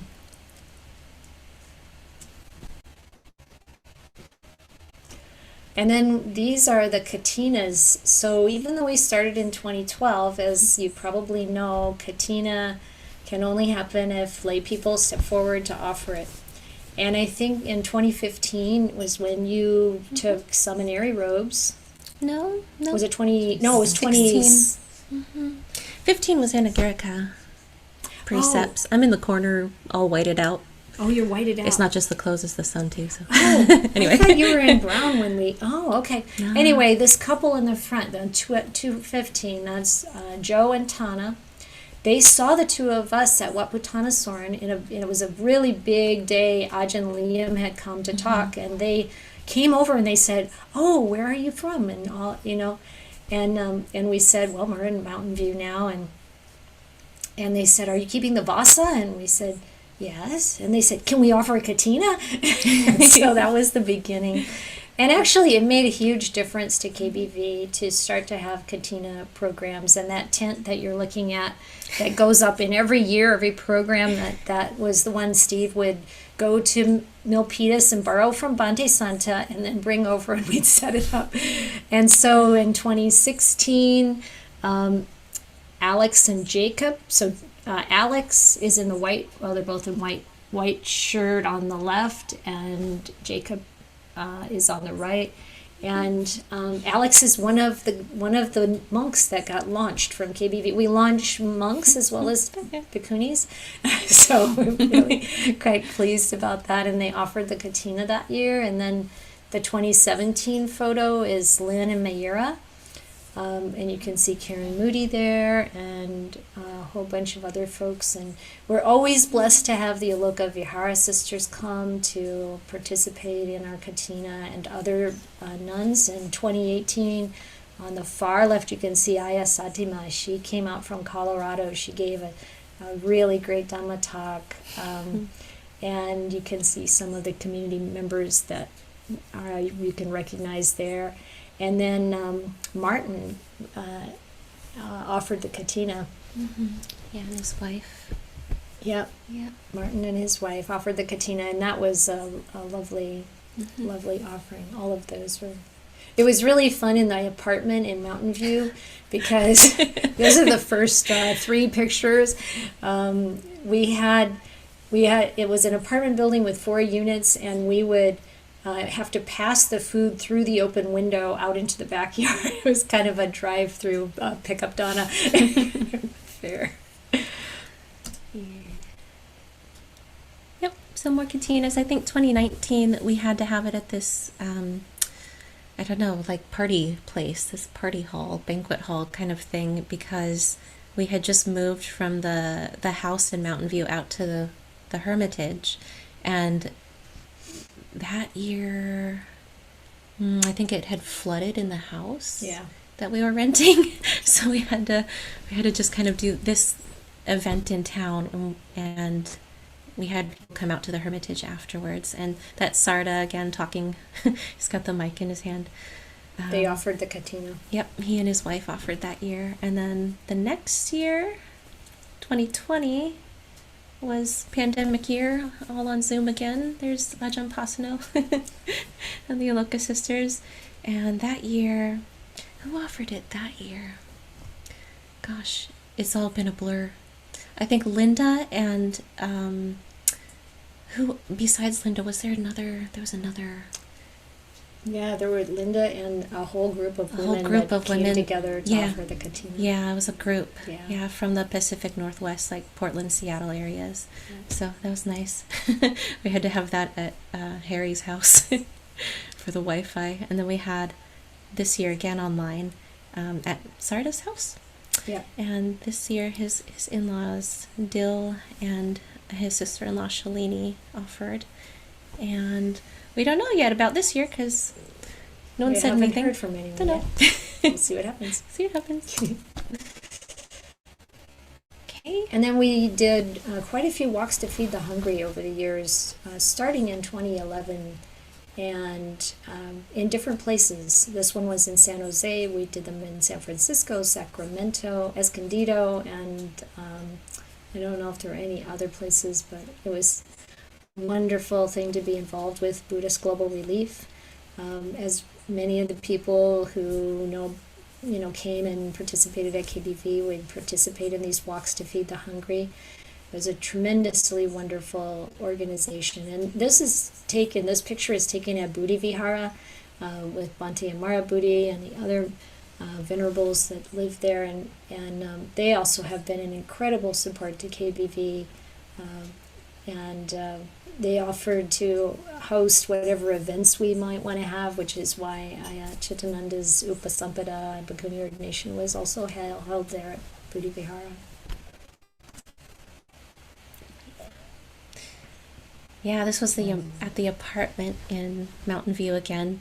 Ajahn Brahm came to visit. He did a little tour of Bhikkhuni monasteries in Northern California, and he stopped there. And you can see, a lot of you remember Andy. He's now Venerable Sumangalo at Ajahn Brahm's monastery in Australia. Yeah. Yeah, a lot of... There's Ayasintuska's mom. Yeah, in the back. In the back. Many friends, and it was very small space, and very big hearts.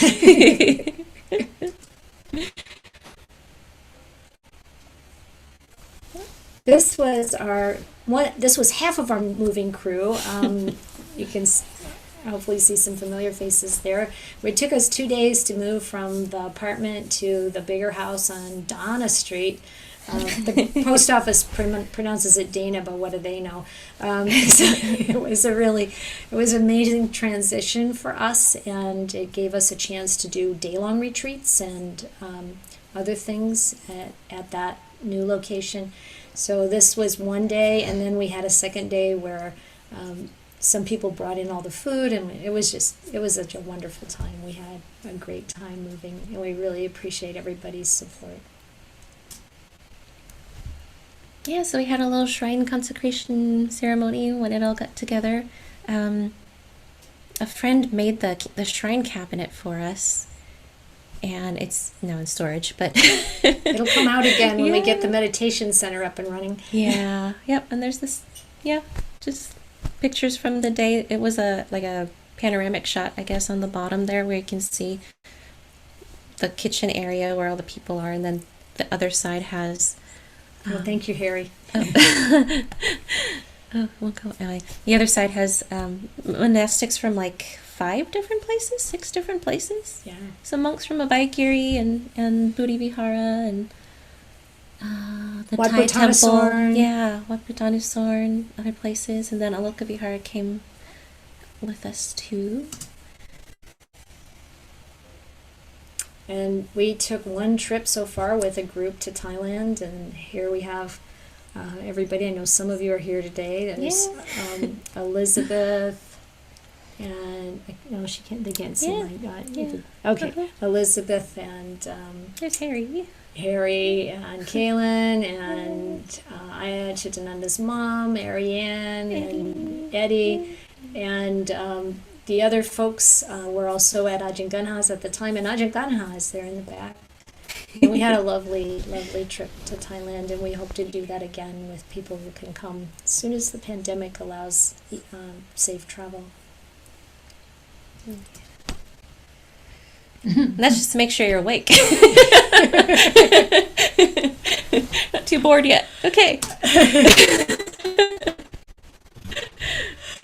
So now we're working to build up the Hermitage. The sign on the lower right corner, the Karuna Vihara sign, was made by Emma, and metal working there, and the first kuti up on the upper left, and you can see Ayadama Deepa Yeah, it's working on the Deepa. inside of the kuti, and that's our contract. Is that our Yeah. contractor back there?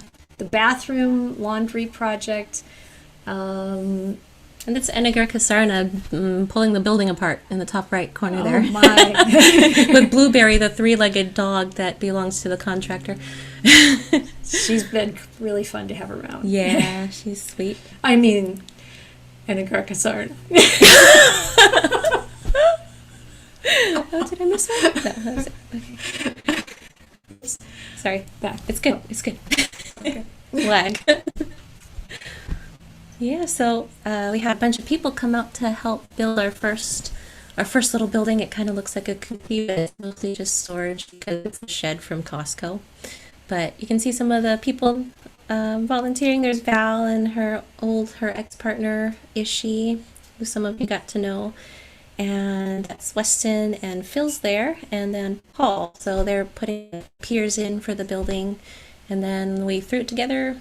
I don't know, was that the next day? Same day? Don't know. And then Lynn Sopchick came and helped paint the outside. So that was our first kind of experimental volunteer building day. It was fun. Couple days. I think it was a few days, Yeah, actually. yeah, a few days. Here's some more interior kuti building. Emma's on the left, and Anagarika Sarna in her lay life on the upper right. And then you can see the kuti and it's finished kind of look. And we do hope that at some point we'll have enough kutis for the residents, and then we'll have space for people to come and stay and spend time in kutis also. We're working on it. Yep. April 2nd, come out now. Yeah, so this is the bathroom and laundry. We're getting there. It's not quite there yet, but before and after. Before there wasn't really anything there. It was kind of a very rough room. So the laundry's up here. I've got a little tub and some washer dryer thing. And then this is the bathroom. It's coming. And these are just some photos inside our shrine room that we're sitting in right now. Mm-hmm. You can kind of see into the kitchen a little bit, just to give you an idea. We hope you all get a chance to visit us at some point. Yeah. Okay. Oh yeah, this was fun. This was when? This summer? Last summer? Yeah, we were doing fire clearance. Yeah, it was fire clearance day. Community work day. People really got into it, chainsaw and all. Yeah. It was fun. We have videos of like 8 people carrying that downed tree there. It was kind of fun. Yeah. Yeah. I had some photos of the land. Yeah, that was just yesterday. We were out walking with Ayachanda around in the forest, and these are the kuti sites we have going that I think some of you might have seen already in the newsletter. Yeah. Yeah. But that's it. Oh. Little friend. So, we know it's getting a little bit later than we expected, but we'd love for you to stay around if you can. And we've got a few more people we'd like to hear from, and then to say anything. So first, would Linda Booth? Linda's been coming to retreats that we've been offering in Washington for a really long time now, and we really appreciate our sort of community farther up north. So thank you, Linda. This has been really just I'm full of modita just this last 2 hours, and just hearing from so many people that since my exposure, at least the last 2 years, has been virtual. Just seeing more of what's been going on down in California. And I loved the pictures of the Vihara, because I've obviously not had a chance yet to visit the Vihara. So I'm pretty sure that I met the Ayahs in about 5 years ago, and it was at a retreat at Camp Samish in Washington. And up until that point, a lot of my practice had been with lay teachers, and I immediately noticed a quality, a different quality than I had experienced before. And for me, it seemed both profound and also very supportive. But being up here in Washington, I didn't have a whole lot of opportunity to practice on a regular basis with the Ayahs until COVID. And so when I think of COVID, I think the very best thing that happened to me was, that I had the chance to start practicing on a regular basis. So I quickly became a regular, first at the Saturday program. I think I was actually at the first one, if I'm not mistaken, because I got the newsletter. And then later also with the Sutta studies. And so during these last years, I really gained a lot of understanding about the teachings. And I also think that I've been challenged and supported in using those practices both during meditation and in my daily life.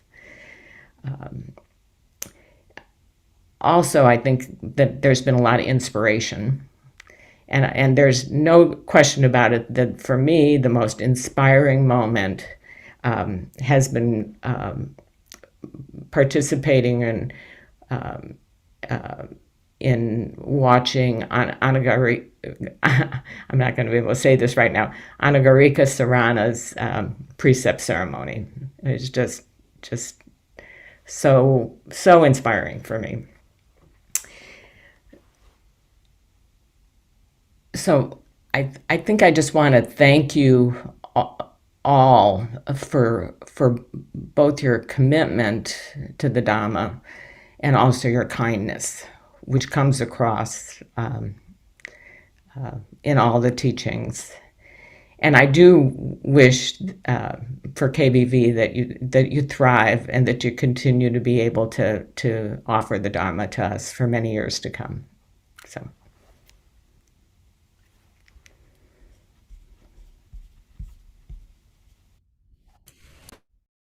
Thank you, Linda. Yeah, we had a lot of people actually connect from the Pacific Northwest over the last couple of years because of the pandemic. So it's been really nice getting to know people from up there. And we have one coming up next. Paula from Portland is going to talk a little bit.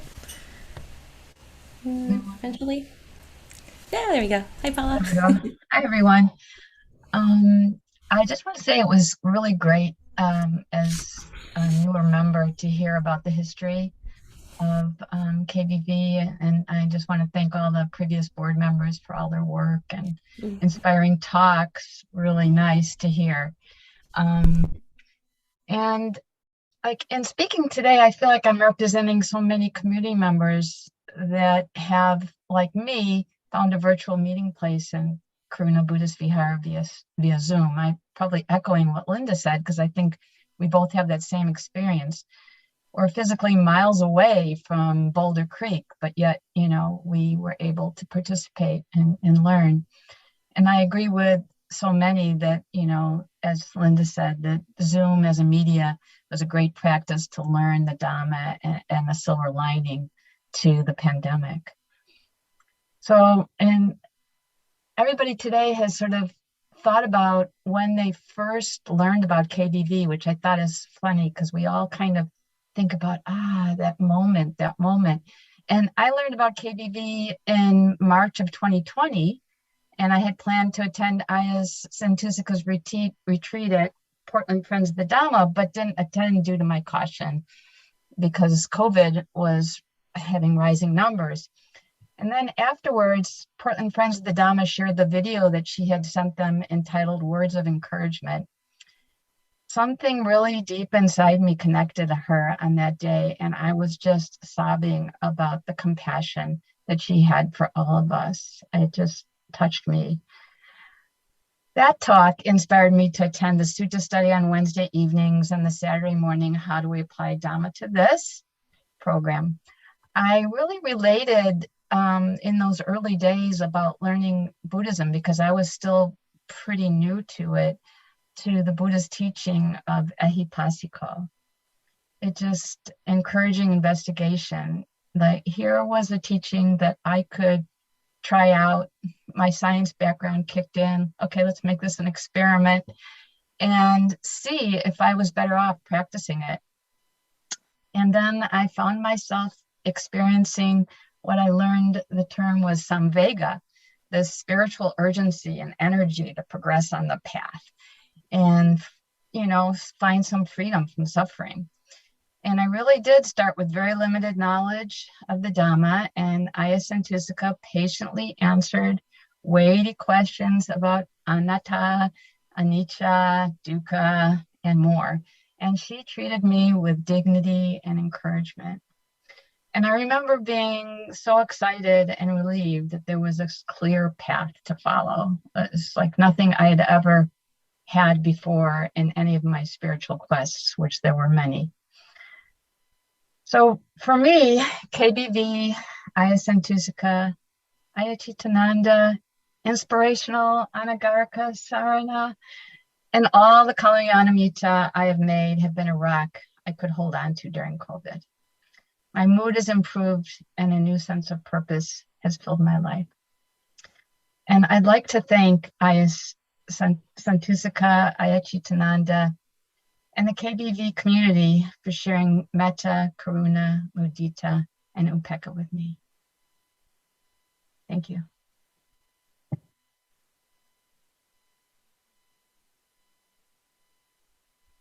Thank you, Paula. I'm getting tears in my eyes. Really, really touching and lovely. Thank you. Thank you. And we have one more person that we know, we asked if she had something she'd like to share. It's Lynn Sopchick.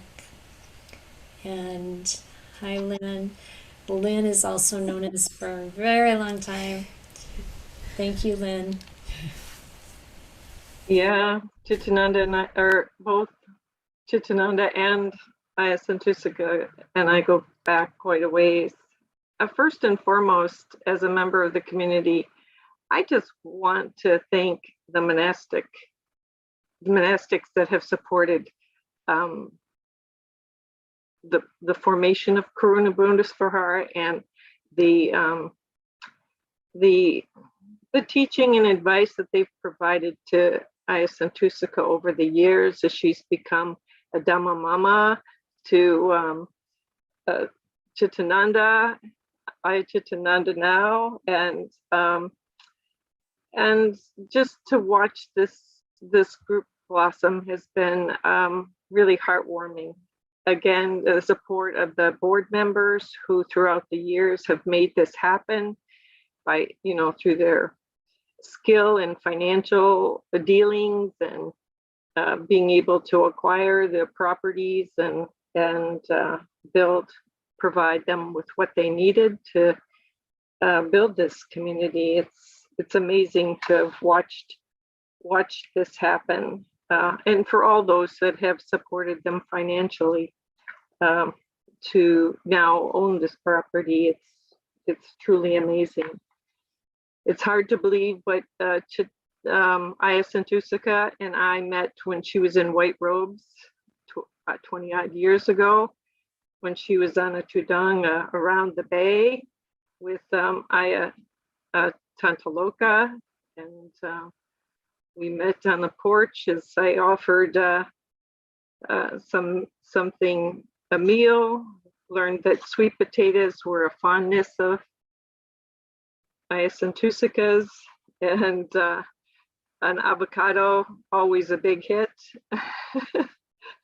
Kombucha works too. But through the years have gone to see her at the One Heart Center, Millbrae, Mountain View. And when Aya Chittananda joined, it was truly inspiring to watch them support each other and grow in the Dhamma. I've so appreciated their persistence on the Buddhist path and to pursue the holy life as nuns. As Arjun Pasano said, I appreciate the recognition that we all have this radiant mind, occasionally masked by a few defilements, but that we all, their encouragement that we're all capable of the complete release, you know, and until then we all can hold each other in our hearts and in our practice. And I'm so happy that Anagarika Sarana is joining, and she'll be with them within the year, and that we may be safe in the forest, that maybe we can turn towards our Native American elders and learn how to manage safely in the forest. Yes. Thank you. Thank you, Lynn. I think we're going to open it up now to anyone else who would like to make any comments or ask any questions. I think pretty much to anyone. Yeah, I here. know it's getting a little bit late, but we'd love to give everyone a chance to speak. If you'd like to, you can raise your hand. I know there are some comments in the chat, but and I appreciate all of those too. So thank you. Anybody like to add anything or? No pressure. No pressure. I want to also say that we deeply appreciate Venerable Chanda being here. Yeah. You know, we've been talking a lot about Bhikkhuni life and how to get training and how to support each other, and she's starting Anukampa in England, and you know, we really feel like we have a network around the world that, you know, especially the monasteries that do really focus on the early suttas, the early Buddhism, and it's great to have this sisterhood. So thank you for joining, for coming, and for being here. I'm looking across the room.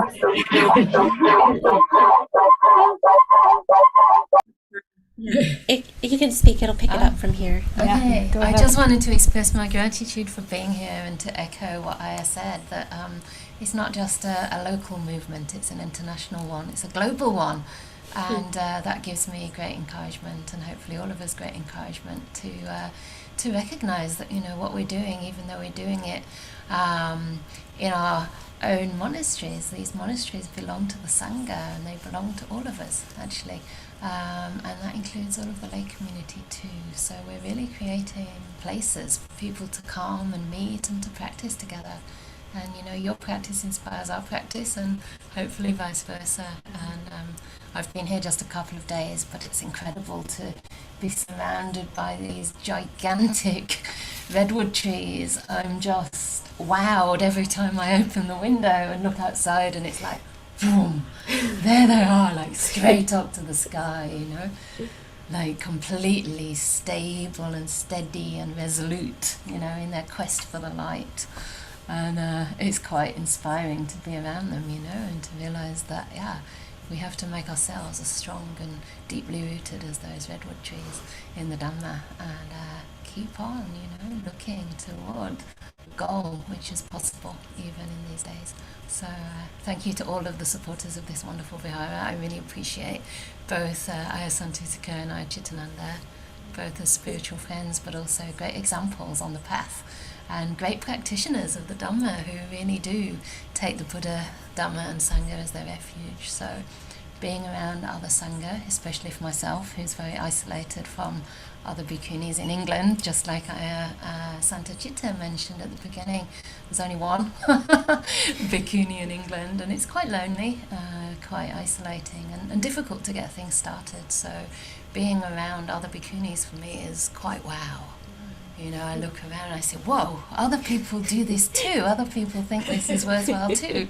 It's not only this odd nun in the funny robes and the beanie doing this alone. So yeah, it's really very strengthening to be here. So thank you all for contributing, and also to the Ajahns here. Arjun Pasano, I've not met you. I have actually met you once, but not personally. You were at Amravati while I was there for a while many years ago, and Ajahn Kavilo and all the other venerables who've been here, and some who've already left. And Anagarika Sarana, hope to meet you soon. But yeah, really wonderful to have another place for bhikkhunis. So thank you. Yeah, thank you so much. Yep. Okay, last call. Yeah. If anybody else would like to make a comment or ask a question, please feel free.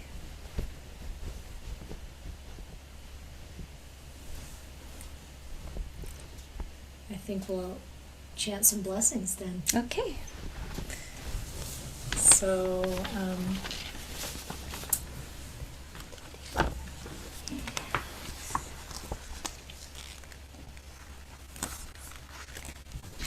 any requests? Let's chant the Karniya Metta Sutta. Okay. Yeah. So this is the Buddha's words on loving kindness in Pali. Karniyamata kusalena yantam santam padam abhisame jasako uju chasuju chasuvacho chasamudu anatimani Santu sako chasuvaro chapakicho chasalahukawuti santindriyo chanipako chapagapo kulesu ananugido nachakudam samachare kinshiena winyu Pareu pawadeyum sukino akemino hontu sabe sata bawantu sukitata yeke chipana bhutatita sawa tavarava anavasesa diktawaye mahantawa machimarasaka anugatula diktawaye chadiktaye chadure vasanti avidure bhutawa sambhave siva sabe sata bhavantu sukhitata naparo param nikupeta nati manye takachatinan ken shibayaro sanapatika sanya Nanyamanya sadukamicheyamata yataniyam putam ayusaye kaputam anurake evam pisababute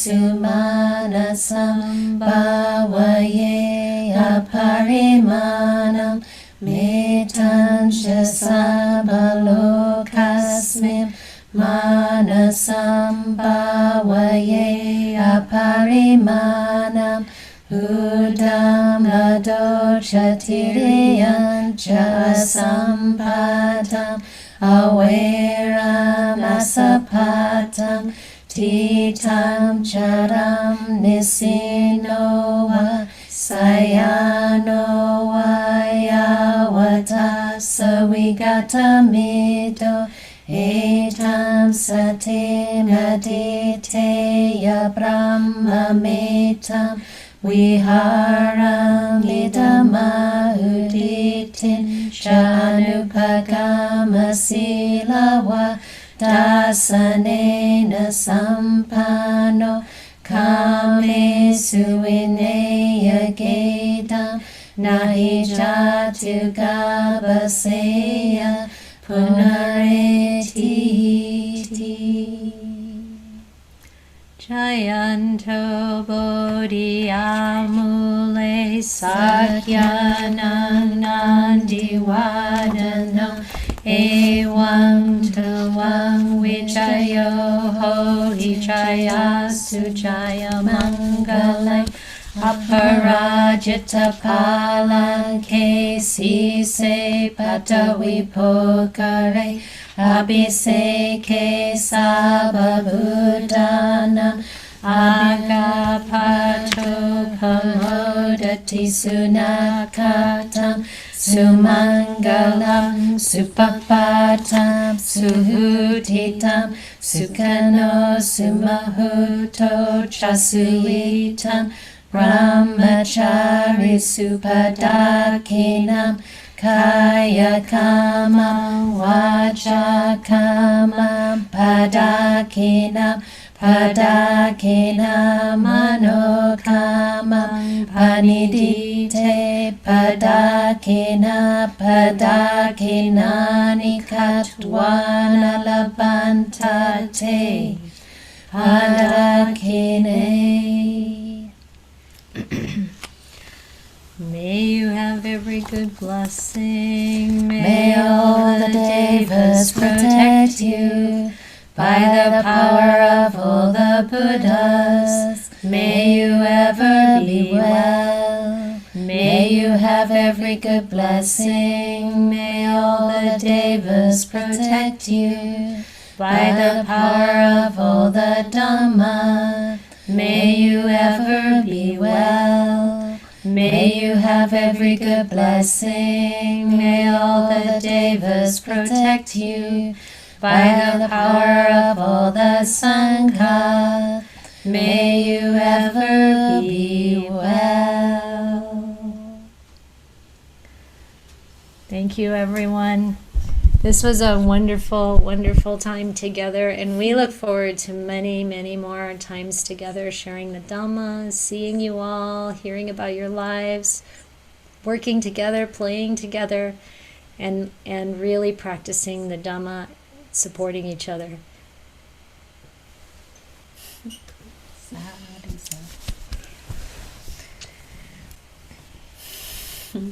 So, take care. Have a good day. And I think this will show up on YouTube. Yep, probably.